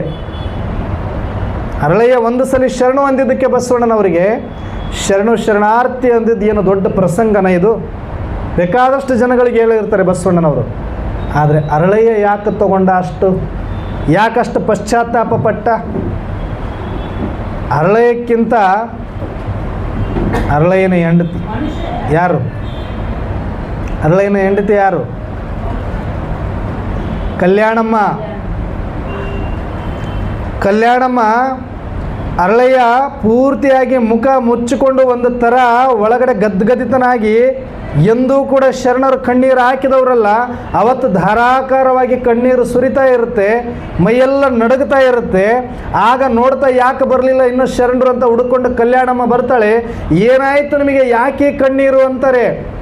ಏನು ಹೇಳಿ ಕಲ್ಯಾಣಿ, ಇವತ್ತೊಂದು ಘಾತ ಆಗೋಗ್ಬಿಟ್ಟೈತಿ, ಇವತ್ತೊಂದು ಅಪಚಾರ ಆಗೋಗ್ಬಿಡ್ತು ನನ್ನಿಂದ. ನನ್ನ ಜೀವನ ಇಲ್ಲಿ ತನಕ ಮಾಡಿರುವ ಭಕ್ತಿ, ಶರಣ ಸೇವೆ, ಜಂಗಮ ಸೇವೆ ಎಲ್ಲ ಭಸ್ಮ ಆಗೋಯ್ತು, ಎಲ್ಲ ನೀರಲ್ಲಿ ಕಚ್ಕೊಂಡು ಹೋಯಿತು ಅಂತ ಗದ್ಗದಿತನಾಗಿ ಅಳ್ತಾ ಇರ್ತಾರೆ. ನಿಮ್ಮಿಂದ ಘಾತ ಆಗೋದು, ನಿಮ್ಮಿಂದ ಅಪಚಾರ ಆಗೋದು ಸಾಧ್ಯನೇ ಇಲ್ಲ. ಅದು ಏನಾಯಿತು ಅಂತ ನನಗೆ ಸ್ವಲ್ಪ ಹೇಳ್ರಿ ಅಂತಾಳೆ. ಏನಿಲ್ಲ ಕಲ್ಯಾಣಿ, ಇವತ್ತು ಅಪ್ಪ ಬರ್ತಾ ಇದ್ದ, ನಾನು ಬಹಳ ಖುಷಿಯಿಂದ ಕಣ್ಣು ತುಂಬಿಕೊಳ್ಬೇಕು ಅಂತ ನಿಂತುಬಿಟ್ಟೆ. ನಿಂದಿರೋದೇನೋ ನಿಂತೆ, ಸುಮ್ಮನೆ ಆದರೂ ಹೋಗಲಿಲ್ಲ, ಶರಣು ಅಂತ ಹೇಳಿಬಿಟ್ಟೆ. ಹೇಳಿದ್ರಿ ಅಂತ ತಪ್ಪಾಯಿತು, ಶರಣು ಅಂತ ಹೇಳೋದ್ರಲ್ಲಿ ಇಲ್ಲ, ಶರಣು ಅಂತ ಹೇಳಿದ್ದು ತಪ್ಪಾಯಿತು. ಯಾಕೆ ಅಂದರೆ ಪುಣ್ಯಾತ್ಮ ನನಗೆ ಶರಣಾರ್ಥಿ ಅಂದುಬಿಟ್ಟ. ಹೆಂಗೆ ಮಾಡೋದೀಗ? ನಾನು ಒಂದು ಸಲ ಹೇಳಿದ್ರೆ ಎರಡಾವರ್ತಿ ಬಸವಣ್ಣನವ್ರು ಹೇಳಿಬಿಟ್ರು. ಈಗ ಅದನ್ನು ಹೆಂಗೆ ತೂಗಿಸಲಿ, ಅದನ್ನು ಹೆಂಗೆ ವಾಪಸ್ಸು ಕೊಡಲಿ ನನಗೆ ಅರ್ಥ ಆಗ್ತಾ ಇಲ್ಲ. ನಾನು ಮಾಡಿರುವ ಎಲ್ಲ ಪುಣ್ಯದ ಫಲ ಕೊಚ್ಚಿಕೊಂಡು ಇವತ್ತು ಸುಟ್ಟು ಭಸ್ಮ ಆಗೋಯ್ತು. ಅಂಥ ಅಪ್ಪನ ಬಾಯಿಯೊಳಗಡೆ ನಾನು ಎರಡಾವರ್ತಿ ಹೇಳಿಸ್ಕೊಂಡು ನಾನು ಒಂದಾವರ್ತಿ ಹೇಳಿದ್ದೀನಿ. ಇದಕ್ಕೆ ಪಶ್ಚಾತ್ತಾಪನೇ ಇಲ್ಲ, ಇದಕ್ಕೆ ಪ್ರಾಯಶ್ಚಿತ್ತನೇ ಇಲ್ಲ, ಏನು ಮಾಡಲಿ ಗೊತ್ತಾಗ್ತಾ ಇಲ್ಲ, ಅದಕ್ಕೆ ಅಳ್ತಾ ಇಲ್ಲೇ ನಿಂತ್ಕೊಂಡ್ಬಿಟ್ಟಿನಿ ಅಂತ ಗದ್ದು ನಡುಗ್ತಾ ಇದ್ದಾನೆ. ಆಗ ಕಲ್ಯಾಣಮ್ಮ ಇಷ್ಟ ಏನು ಅಂತಳಕ್ಕೆ, ಇಷ್ಟ ತಾನೇ ನಡೆದಿರೋದು, ಇದಕ್ಕೆ ಯಾಕೆ ಅಳ್ತಿ ಬಾ ಅಂತಳಕ್ಕೆ. ನಾ ಹೇಳ್ತೀನಿ ಬಾ, ಇದಕ್ಕೆ ಉಪಾಯ ಐತಿ ಅಂತಳ. ಹೆಂಗಾಗಿರ್ಬೇಡ ಅರಳಯ್ಯನಿಗೆ. ಅಲ್ಲಿ ತನಕ ಕಲ್ಯಾಣಮ್ಮ ಯಾರಿಗೂ ಗೊತ್ತಿಲ್ಲ. ಕಲ್ಯಾಣಮ್ಮನ ಸಲುವಾಗಿ ಇದು ನಡೆದದ್ದು, ಅರಳಯ್ಯನ ಸಲುವಾಗಿ ಅಲ್ಲ, ತಿಳ್ಕೊಳ್ರಿ. ಕಲ್ಯಾಣಮ್ಮ ಎಷ್ಟು ತಾಕತ್ತಿದ್ರೆ ಈ ಮಾತಾಡ್ಬೋದು. ಅರಳಯ್ಯಗೆ ಹೇಳ್ತಾಳ, ಇಷ್ಟೇ ತಾನೇ ನಡೆದಿದ್ದು, ಇದಕ್ಕೆ ಉಪಾಯ ನನ್ನ ಹತ್ರ ಐತೆ, ಬದಲು ಮನೆಗೆ ಬಾ ಅಂತಳಕಿ. ಅವಾಗ ಒಂದು ಥರ ಆನಿ ಬಲ ಬಂದಂಗೆ ಆಯ್ತು ಅರಳಯ್ಯನಿಗೆ. ಕಲ್ಯಾಣಿ, ನಿಜಕ್ಕೂ ನೀನು ನನಗೆ ಸಾರ್ಥಕ ಆಯ್ತು, ನೀನು ಧರ್ಮಪತ್ನಿ ಆಗಿದ್ದು. ನಡಿ, ನಾನು ಬರ್ತೀನಿ, ಇನ್ನು ನಿಶ್ಚಿಂತವಾಗಿ ಬರ್ತೀನಿ ನಿನ್ನಿಂದ ಅಂತ ಹೋಗ್ತಾರೆ ಮನೆಗೆ. ಹೋಗಿ ಕುಂದಿರ್ತಾನೆ, ಸಮಾಧಾನ ಆಗೋಲ್ತು. ಏನೋ ಒಂಥರ ಖುಷಿ, ಏನೋ ಒಂಥರ ಉಸಿರು ತಿರುಗಿದಂಗೆ ಆಗೈತಿ. ಆವಾಗ ಕಲ್ಯಾಣಿ ಮನೆಗೆ ಬಂದು ಶಿವಯೋಗದಲ್ಲಿ ಕುಂದಿರ್ತಾಳೆ, ಸ್ಮರಣೆ ಮಾಡ್ತಾಳೆ ಶಿವನನ್ನು. ಇವತ್ತೊಂದು ಇಂಥದ್ದು ನಮ್ಮ ಜೀವನದಲ್ಲಿ ಘಟನೆ ನಡೀತು, ಇಷ್ಟು ಪಶ್ಚಾತ್ತಾಪ ಆಯಿತು, ಇದಕ್ಕೆ ಹೆಂಗೆ ಪರಿಹಾರ ಮಾಡಿಕೊಳ್ಳೋದು? ಭಗವಂತ ನೀನೇ ದಾರಿ ತೋರಿಸಬೇಕು ಅಂತಾರೆ. ಆಗ ಕಲ್ಯಾಣಮ್ಮ ಹೇಳ್ತಾಳೆ, ಶಿವಪೂಜೆ ಮುಗಿಸ್ಕೊಂಡ ಮೇಲೆ, ಏನು ಕಲ್ಯಾಣಿ ಉಪಾಯ ಐತೆ ಅಂತ ಹೇಳಿ ಬಂದಿಲ್ಲ, ಶಿವಯೋಗದೊಳಗಡೆ ಕೂತ್ಕೊಂಡಿಯಾ, ನನಗೇನು ಹೇಳು, ನನಗೆ ತಡ್ಕೊಳಕ್ಕಾಗ್ತಾ ಇಲ್ಲ, ಪ್ರಾಣ ಹೋಗ್ತಾ ಇದೆ ಅಂತ ಹೇಳ್ತಾನೆ. ಏನಿಲ್ಲ, ಭಾಳ ದೊಡ್ಡ ಕೆಲಸ ಏನಿಲ್ಲ, ಒಂದು ಸಣ್ಣ ಕೆಲಸ ಮಾಡೋಣ ಇಬ್ಬರು. ಏನಿಲ್ಲ, ದೊಡ್ಡ ಕೆಲಸ ಅಲ್ಲ, ಒಂದು ಸಣ್ಣ ಕೆಲಸ ಮಾಡೋಣ ಸಾಕಿಷ್ಟು ಮಾಡಿದರೆ ಎಷ್ಟೋ ನಮ್ಮದು ಪಾಪ ಅಥವಾ ನಮ್ಮಿಂದ ಆಗಿರ್ತಕ್ಕಂಥ ಪ್ರಾಯಶ್ಚಿತ್ತಕ್ಕೆ ಒಂದು ಪರಿಹಾರ ಸಿಗುತ್ತೆ ಅಂತ. ಏನು ಮಾಡೋಣ? ಏನಿಲ್ಲ, ನನ್ನ ಒಂದು ತೊಡೆಯ ಚರ್ಮವನ್ನು ನಾನು ತೆಗಿತೇನೆ, ನಿನ್ನ ಒಂದು ತೊಡೆಯ ಚರ್ಮವನ್ನು ನೀನು ತೆಗಿ. ಆ ಬಸವಣ್ಣನವರಿಗೆ ನಮ್ಮದು ಹೆಂಗೂ ಕಾಯಕ ಇರೋದೇ ಚಪ್ಪಲಿ ಮಾಡೋದು, ಆದರೆ ಎಲ್ಲ ಥರದ ಚಪ್ಪಲಿಗಳನ್ನು ಮೆಟ್ಟುಗಳನ್ನು ಮಾಡಿ ಎಲ್ಲರಿಗೂ ಕೊಟ್ಟು ಎಲ್ಲರ ಸೇವೆಯನ್ನು ಮಾಡಿವಿ, ಎಲ್ಲರ ಪಾದರಕ್ಷಣೆಯನ್ನು ಮಾಡಿರೋ ಪುಣ್ಯ ಜಮಾ ಮಾಡಿಕೊಂಡಿವಿ. ಆದರೆ ಇದು ಕೊನೆ ಪುಣ್ಯ ಅಂತ ತಿಳ್ಕೊಳ್ಳೋಣ. ಆದರೆ ಇದನ್ನು ಅಂತಿಂಥ ಚರ್ಮದಿಂದ ಮಾಡೋದು ಬೇಡ, ಯಾವುದೋ ಪ್ರಾಣಿ ಚರ್ಮದಿಂದ ಮಾಡೋದು ಬೇಡ, ನಮ್ಮ ತೊಡೆಯ ಚರ್ಮದಿಂದ ಮಾಡಿ ಶರಣರ ಈ ಒಂದು ಹೊದಿಕೆಯಿಂದ ತೆಗೆದಿರ್ತಕ್ಕಂಥ ಪಾದರಕ್ಷೆಗಳನ್ನು ಮಾಡಿ ಕೊಟ್ಟು ನಮ್ಮ ಒಂದು ಪ್ರಾಯಶ್ಚಿತ್ತವನ್ನು ಮಾಡಿಕೊಂಡು ಬಿಡೋಣ ಅಂತ ಹೇಳಿಬಿಡ್ತಾಳೆ. ಹಾಕ್ರಿ ಜೋರಾಗಿ ಚಪ್ಪಾಳೆ. ಆಗ ಅರಳಯ್ಯ ಅಂತಾನೆ, ಬದುಕಿಬಿಟ್ಟೆ ಕಲ್ಯಾಣಿ ನಾನು ಅಂತನತ, ಬದುಕಿಸಿದೆ ನನ್ನನ್ನು, ಸತ್ತು ಹೋಗ್ಬಿಟ್ಟಿದ್ದೆ ನಾನು, ಇನ್ನು ಹುಟ್ಟಿದ್ದು ಸಾರ್ಥಕ್ಕಿಲ್ಲ ಅನ್ಕೊಂಡ್ಬಿಟ್ಟಿದ್ದೆ, ಇನ್ನು ಬದುಕಕ್ಕೆ ಆಗದೇ ಇಲ್ಲ ಅನ್ಕೊಂಡ್ಬಿಟ್ಟಿದ್ದೆ, ಇದಕ್ಕೆ ದಾರಿನೇ ಇಲ್ಲ ಅನ್ಕೊಂಡ್ಬಿಟ್ಟಿದ್ದೆ. ಇವಾಗ ಮತ್ತೆ ನೀನು ನನ್ನನ್ನು ಬದುಕಿಸಿಬಿಟ್ಟೆ, ನಿನ್ನ ಮಾಂಗಲ್ಯವನ್ನು ಉಳಿಸಿಕೊಂಡು ಬಿಟ್ಟೆ ಅಂತ ಹೇಳ್ತಾನೆ. ಅಂದರೆ ಆ ಧೈರ್ಯ ಹೇಳೋದು ಸುಲಭ ಇತ್ತಿರ್ಬೋದು, ಆದರೆ ಅಷ್ಟು ತಾಕತ್ತು ಬರಬೇಕು ಅಂದರೆ ಆ ಶರಣೆ ಎಂಥ ಒಂದು ಸ್ಥಿತಿಯನ್ನು ಶಿವಯೋಗದಲ್ಲಿ ಪಡೆದಿದ್ಲು ಅನ್ನೋದನ್ನು ನಾವು ಅರ್ಥ ಮಾಡ್ಕೋಬೇಕು. ಸುಮ್ಮನೆ ಒಂದು ಸಣ್ಣ ಮುಳ್ಳು ನಟ್ಟಿದ್ರೆ ನಮ್ಮ ಕತೆ ಹೆಂಗಿರ್ತೈತಿ? ಮುಳ್ಳು ನಡೋ ಜಾಗದಾಗ ಒಂದು ಪಿನ್ ನಟ್ಟರೆ ಹೆಂಗಿರ್ತೈತಿ? ಅಷ್ಟು ರಕ್ತ ಹರಿತೈತಿ. ಎಷ್ಟು ನಾವು ಅದಕ್ಕೆ ಮಲಾಮ್ ಹಚ್ಚೋದೇನೋ, ಬ್ಯಾಂಡೇಜ್ ಹಾಕೋದೇನೋ, ಡಾಕ್ಟ್ರ್ ಹತ್ರ ಓಡೋದೇನೋ, ಒಂದು ಸಣ್ಣ ಪಿನ್ನು ಚುಚ್ಚಿದ್ರೆ, ಮಳೆ ಚುಚ್ಚಿದ್ರೆ, ಟಾಚಿನ ಚುಚ್ಚಿದ್ರೆ ಹೆಂಗಾಗಿರುತ್ತೆ? ಹಸಿಯಾಗಿ ಜೀವಂತವಾಗಿ ಅನಸ್ತೇಷ ಇಲ್ಲದೇನೆ ತಮ್ಮ ಶರೀರದ ಚರ್ಮವನ್ನು ಬೇರೆಯವರಲ್ಲ, ತಮ್ಮ ಒಂದು ಮೊನಚಾಗಿರ್ತಕ್ಕಂಥ ಆಯುಧದಿಂದ ತಾನೇ ತೆಗೆದು ಕೊಡ್ತಾಳೆ. ಇದು ಸುಮ್ಮನೆ ಬರೆದಿರೋ ಕಟ್ಟುಕತೆ ಅಲ್ಲ. ಇದು ನಾವೇನು ಒಂದು ರಕ್ತದ ಹನಿ ಕೊಟ್ಟಿಲ್ಲ ಶರಣರಿಗೆ, ಕೊಡೋಕ್ಕಾಗಲ್ಲ ನಮ್ಮ ಕೈಲಿ. ಆದರೆ ಅವರು ತೊಡೆಯ ಚರ್ಮವನ್ನು ತೆಗಿಬೇಕು ಅಂದರೆ ವಿತೌಟ್ ಅನಸ್ತೇಷಿಯಾ, ಅವತ್ತು ಆಪರೇಷನ್. ಅದು ಜಗತ್ತಿಗೆ ಏನು ಸಂದೇಶ ಕೊಟ್ಟಿದ್ರು? ಶಿವಯೋಗದಿಂದ ಅಶರೀರಿ ಸ್ಥಿತಿ ಸಾಧ್ಯ. ದೇಹಭಾನವನ್ನು ಮರೆತು ಆತ್ಮಸ್ವರೂಪದಲ್ಲಿ ಇದ್ದ ಶರಣನಿಗೆ ಈ ದೇಹವನ್ನು ಕತ್ತರಿಸಿದ್ರು ಕೂಡ ಏನೂ ಆಗೋದಿಲ್ಲ ಅಂದ್ರೆ ಜಗತ್ತಿಗೆ ತೋರಿಸಿದ್ರು. ಅಂಥ ಅಶರೀರಿ ಸ್ಥಿತಿಯನ್ನು ಅರಳಯ್ಯ ಪಡೆದಿದ್ನೋ ಇಲ್ಲ ಗೊತ್ತಿಲ್ಲ, ಕಲ್ಯಾಣಮ್ಮ ಪಡೆದಿದ್ಲು. ಅದನ್ನು ತೋರಿಸ್ಬೇಕಾಗಿತ್ತು ಜಗತ್ತಿಗೆ. ಆಕೆ ಪಡೆದಿದ್ದಾಳೆ ಅಂದಮೇಲೆ ಇನ್ನು ಅರಳಯ್ಯ ಪಡೆದಿರಲ್ವ ಶರಣ? ಇಬ್ಬರು ಸತಿಪತಿಗಳು ಅಶರೀರಿ ಸ್ಥಿತಿ ಆ ಮಟ್ಟಕ್ಕೆ ಮುಟ್ಟಿದ್ರು ಅಂತಾನೆ. ಅಂಥ ಒಂದು ಕಾರ್ಯ, ಅಂಥ ಒಂದು ಸಂದರ್ಭವನ್ನು ಇವತ್ತು ಭಾಳ ಚಂದ ನಾವು ಭಾಷಣಗಳಲ್ಲಿ ಬಳಸ್ಕೊಳ್ತೀವಿ ನಿಜ, ಆದರೆ ಅದ್ರ ಹಿಂದೆ ಹೆಂಗಿದೆ ಅನ್ನೋದನ್ನು ಒಂದು ಸ್ವಲ್ಪ ನೋಡಿದರೆ ರೋಮಾಂಚನ ಆಗುತ್ತೆ, ಕಣ್ಣಲ್ಲಿ ನೀರು ಹಂಗೆ ಹರಿಬೇಕು ನಮಗೆ. ಎಷ್ಟು ಸಮರ್ಪಣ ಭಾವ ಇರಬೇಕು, ಎಷ್ಟು ಅಶರೀರಿ ಸ್ಥಿತಿ ಇರಬೇಕು, ಎಷ್ಟು ಪ್ರಾಯಶ್ಚಿತ್ತ ಅಂದ್ರೆ ಎಷ್ಟು ಗೌರವ ಇರಬೇಕು, ಅವ್ರ ಬಗ್ಗೆ ಎಷ್ಟು ವಿನಯತೆ ಇರಬೇಕು. ಆ ವಿನಯತೆ ನಮ್ಮಲ್ಲಿ ಬರಬೇಕಾಗತ್ತೆ. ಆ ಅಶರೀರಿ ಸ್ಥಿತಿ ಮುಟ್ಟೋದು ಕಡೆಗೆ, ಆದರೆ ಅದು ಬೇಡ. ಆದರೆ ಅರಳಯ್ಯಗೆ ಬಂದಿರುವ ಒಂದು ವಿನಯ ಇತ್ತಲ್ಲ, ನನಗೆ 2 ಸಲ ಅಂದುಬಿಟ್ಟರು ಅಂತ ಪಶ್ಚಾತ್ತಾಪ ಪಡಬೇಕು ಅಂದರೆ ಆತನಲ್ಲಿ ಇರುವ ವಿನಯತೆಯನ್ನು ಸ್ವಲ್ಪ ಆದರೂ ನಾವು ಜೀವನದಲ್ಲಿ ರೂಢಿಸಿಕೊಳ್ಳಲಿಲ್ಲ ಅಂದರೆ ನಾವು ಶರಣ ಆಗಲಿಕ್ಕೆ ಯೋಗ್ಯ ಆಗೋದೇ ಇಲ್ಲ. ನಾವು ಭಾಳ ದೊಡ್ಡದು ಏನೂ ಮಾಡಬೇಕಾಗಿಲ್ಲ ಶರಣರಾಗಬೇಕಂದ್ರೆ. ಸಣ್ಣ ಸಣ್ಣವನ್ನು ಸ್ವಲ್ಪ ಅಳವಡಿಸಿಕೊಂಡ್ರೆ ಸಾಕು, ಸ್ವಲ್ಪನ ತೊಗೊಂಡ್ರೆ ಸಾಕು. ನಾವು ಅರಳಯ್ಯನಲ್ಲಿ ವಿನಯತೆಯನ್ನು ಕಲಿಬೇಕು, ಮಡಿವಾಳ ಮಾಚದೇವನಲ್ಲಿ ಧೈರ್ಯವನ್ನು ಕಲಿಬೇಕು, ಸಿದ್ಧರಾಮನಲ್ಲಿ ನಿರಹಂಕಾರಿತನ. ಎಂಥ ಒಂದು ಉನ್ನತ ಸ್ಥಾನದಿಂದ ಬಂದ ಸಿದ್ಧರಾಮ ಒಂದು ಸಣ್ಣ ಪುಟ್ಟ ಕಾಯಕ ಮಾಡಿಕೊಂಡು ಕಡೆಯವರೆಗೂ ಕೂಡ ಶರಣರ ಸೇವೆಯಲ್ಲಿ ಇರ್ತಾರೆ ಅಂತಂದರೆ ಎಂಥ ಒಂದು ನಿರಹಂಕಾರಿತನ ಇತ್ತು ಅವರಲ್ಲಿ ಅನ್ನೋದು. ಸುಮ್ಮನೆ ಹೇಳೋಕೆ ಹೆಸರುಗಳು ನಮ್ಮ ಬಾಯಲ್ಲಿ ಹೇಳೋಕ್ಕೆ ಒಂದು ಸಲ ನಾವು ನಡಗಬೇಕು, ಅಂತಂಥ ಹೆಸರುಗಳವ್ರದ್ದು. ಅಲ್ಲಮಪ್ರಭು ಅಂತ ಇವತ್ತು ಇಷ್ಟು ಸುಲಭ ಹೇಳ್ತೀನಿ, ಬಸವಣ್ಣ ಅಂತ ಬಳಸ್ತೀನಿ ಅಂದ್ರೆ ನಾನು ಹೋಗಿ ಕಪಾಳ ಎಷ್ಟು ಸಲ ಹೊಡ್ಕೋಬೇಕು ತಿಳ್ಕೊಳ್ತೀನಿ ನಾನು. ಅಷ್ಟು ಸುಲಭ ಅಲ್ಲ ಬಸವಣ್ಣ ಅಂತ ಈ ಬಾಯಲ್ಲಿ ಸುಮ್ಮನೆ ಹೇಳೋದು. ಬಸವಣ್ಣ ಯಾರ ತೂಕಕ್ಕೂ ಸಿಗೋದಲ್ಲ, ಯಾರ ಮಾತಿಗೂ ನಿಲ್ಕೋತಲ್ಲ ಆತ. ಆದರೆ ಇವತ್ತು ಆತನ ಒಂದಷ್ಟು ಚಿಂತನೆಗಳನ್ನು ಹಂಚಿಕೊಂಡು ನಾವೇನಾದರೂ ಒಂದಷ್ಟು ಆಗಬೇಕನ್ನೋದಕ್ಕೆ ಅವ್ರ ಹೆಸರುಗಳನ್ನು ಅಷ್ಟು ಸರಿ ತೊಗೊಳೋದಕ್ಕೆ ಒಂದಷ್ಟು ನಮಗೆ ಅವಕಾಶ ಇದೆ. ಬಿಟ್ಟರೆ ನಾವು ಯೋಗ್ಯರು ಯಾರೂ ಖಂಡಿತ ಅಲ್ಲ ಅಂತ ನನ್ನ ಅಂತರಾತ್ಮ ಕೇಳುತ್ತೆ. ಹಾಗಾಗಿ ಅಂಥ ಅಲ್ಲಮ ಪ್ರಭುಗಳು, ಅಂಥ ಅಪ್ಪ ಬಸವಣ್ಣ, ಅಂಥ ಅಕ್ಕ ಮಹಾದೇವಿ, ಎಂತೆಂಥ ಶರಣರು ಜಗತ್ತಿನಲ್ಲಿ ಎಲ್ಲ ಧರ್ಮಾತ್ಮರನ್ನ ಒಂದು ತಕ್ಕಡೆಯಲ್ಲಿಟ್ಟು ಕಲ್ಯಾಣದ ಶರಣರನ್ನ ಒಂದು ತಕ್ಕಡೆಯಲ್ಲಿಟ್ಟರೆ ಅವ್ರ ಕಡೆಗೆ ಬೇಕಾದ್ರೆ ಶಿವನನ್ನು ಹಾಕಿ ಇಟ್ಟರು ಕೂಡ ತೂಕಕ್ಕೆ ಬರಲ್ಲ, ಅಷ್ಟು ತೂಕ ಬರ್ತಾರೆ ನಮ್ಮ ಶರಣರು ಅಂತಂದರೆ ಸಾಮಾನ್ಯ ಮಾತಲ್ಲ ಇದು. ಎಲ್ಲ ಧರ್ಮಾತ್ಮರ ಜೊತೆಗೆ ಶಿವನನ್ನು ಸೇರಿಸಿದ್ರು ಕಲ್ಯಾಣದ ಶರಣರ ಸಮ ಬರಲಿಕ್ಕೆ ಸಾಧ್ಯ ಇಲ್ಲ. ಅಂಥ ಪ್ರಯೋಗಾಲಯವನ್ನು ಜಗತ್ತಿಗೆ ಕೊಟ್ಟು ಹೋದ ಪುಣ್ಯಾತ್ಮ. ಇಂಥ ಒಂದು ಸಾರ್ಥಕ ಶ್ರಾವಣ ಮಾಸದಲ್ಲಿ ಕಡೆಯ 5 ದಿನಗಳ ಕಾಲ ನಾವೆಲ್ಲ ಚಿಂತನೆ ಮಾಡಿ, ಏನು ಮಾಡೋದು ಬೇಡ, ನಮ್ಮ ಅಂತರಾತ್ಮವನ್ನು ಒಂದಷ್ಟು ಹದಗೊಳಿಸಿಕೊಂಡು ಆ ಶರಣರು ಅನುಭವಿಸಿದ 1% ಆದರೂ ನಾನು ಅನುಭವಿಸಿ ಸಾಯಬೇಕು, ಅನುಭವಿಸಿ ಶರೀರ ಬಿಡಬೇಕು. ಇಚ್ಛಾಮರಣಿಗಳಾಗುವಂಥ ಪ್ರಯತ್ನ ನಾವು ಪ್ರಾಮಾಣಿಕವಾಗಿ ಆದರೂ ಮಾಡಬೇಕು. ಅದಾಗೋದು ಬಿಡೋದು ಎಷ್ಟಾಗುತ್ತೆ ಅನ್ನೋದು ಆಮೇಲೆ ಅದು, ಆದರೆ ಪ್ರಾಮಾಣಿಕ ಪ್ರಯತ್ನ ಆದರೂ ಮಾಡಬೇಕು ಅನ್ನುವಂಥ ಸದುದ್ದೇಶದಿಂದ ಇಂಥ ಕಾರ್ಯಕ್ರಮವನ್ನು ಆಯೋಜನೆ ಮಾಡಿ ಅಷ್ಟು ದೂರದಿಂದ ನಮಗೊಂದು ಸೌಭಾಗ್ಯವನ್ನು ಕಲ್ಪಿಸಿ ತಮ್ಮೆಲ್ಲರ ಮುಂದೆ ಎಲ್ಲ ಕಲ್ಯಾಣದ ಶರಣೆಯರ ದರ್ಶನವನ್ನು ಮಾಡಲಿಕ್ಕೆ ಅವಕಾಶ ಕೊಟ್ಟಿರ್ತಕ್ಕಂಥ ಕಾರಣೀಕರ್ತರಾಗಿರುವ ಎಲ್ಲ ಶರಣರ ಅಂತರಾತ್ಮಕ್ಕೂ ಶರಣೆಂದು ಇಲ್ಲಿಯ ತನಕ ತಾವೆಲ್ಲರೂ ಕೂಡ ವಯಸ್ಸಿನಲ್ಲೂ ಅನುಭವದಲ್ಲೂ ಹಿರಿಯರು ಮತ್ತು ಅನೇಕ ದೊಡ್ಡ ದೊಡ್ಡ ಉದ್ಯೋಗ ಇದ್ದರೂ ಕೂಡ ತಾವೆಲ್ಲರೂ ಹಿರಿಯರಾಗಿದ್ದರೂ ಕೂಡ ಈ ಕಿರಿಯನ ಅನುಭವ ಇಲ್ಲದ ಒಂದಷ್ಟು ನುಡಿಗಳನ್ನು ಬಹಳ ಶಾಂತವಾಗಿ ಕೇಳಿರುವಂಥ ತಮ್ಮೆಲ್ಲರ ಅಂತರಾತ್ಮಕ್ಕೆ ಎಲ್ಲ ಶರಣ ತಂದೆ ತಾಯಿಗಳಿಗೆ ಶರಣಾರ್ಥಿಗಳು.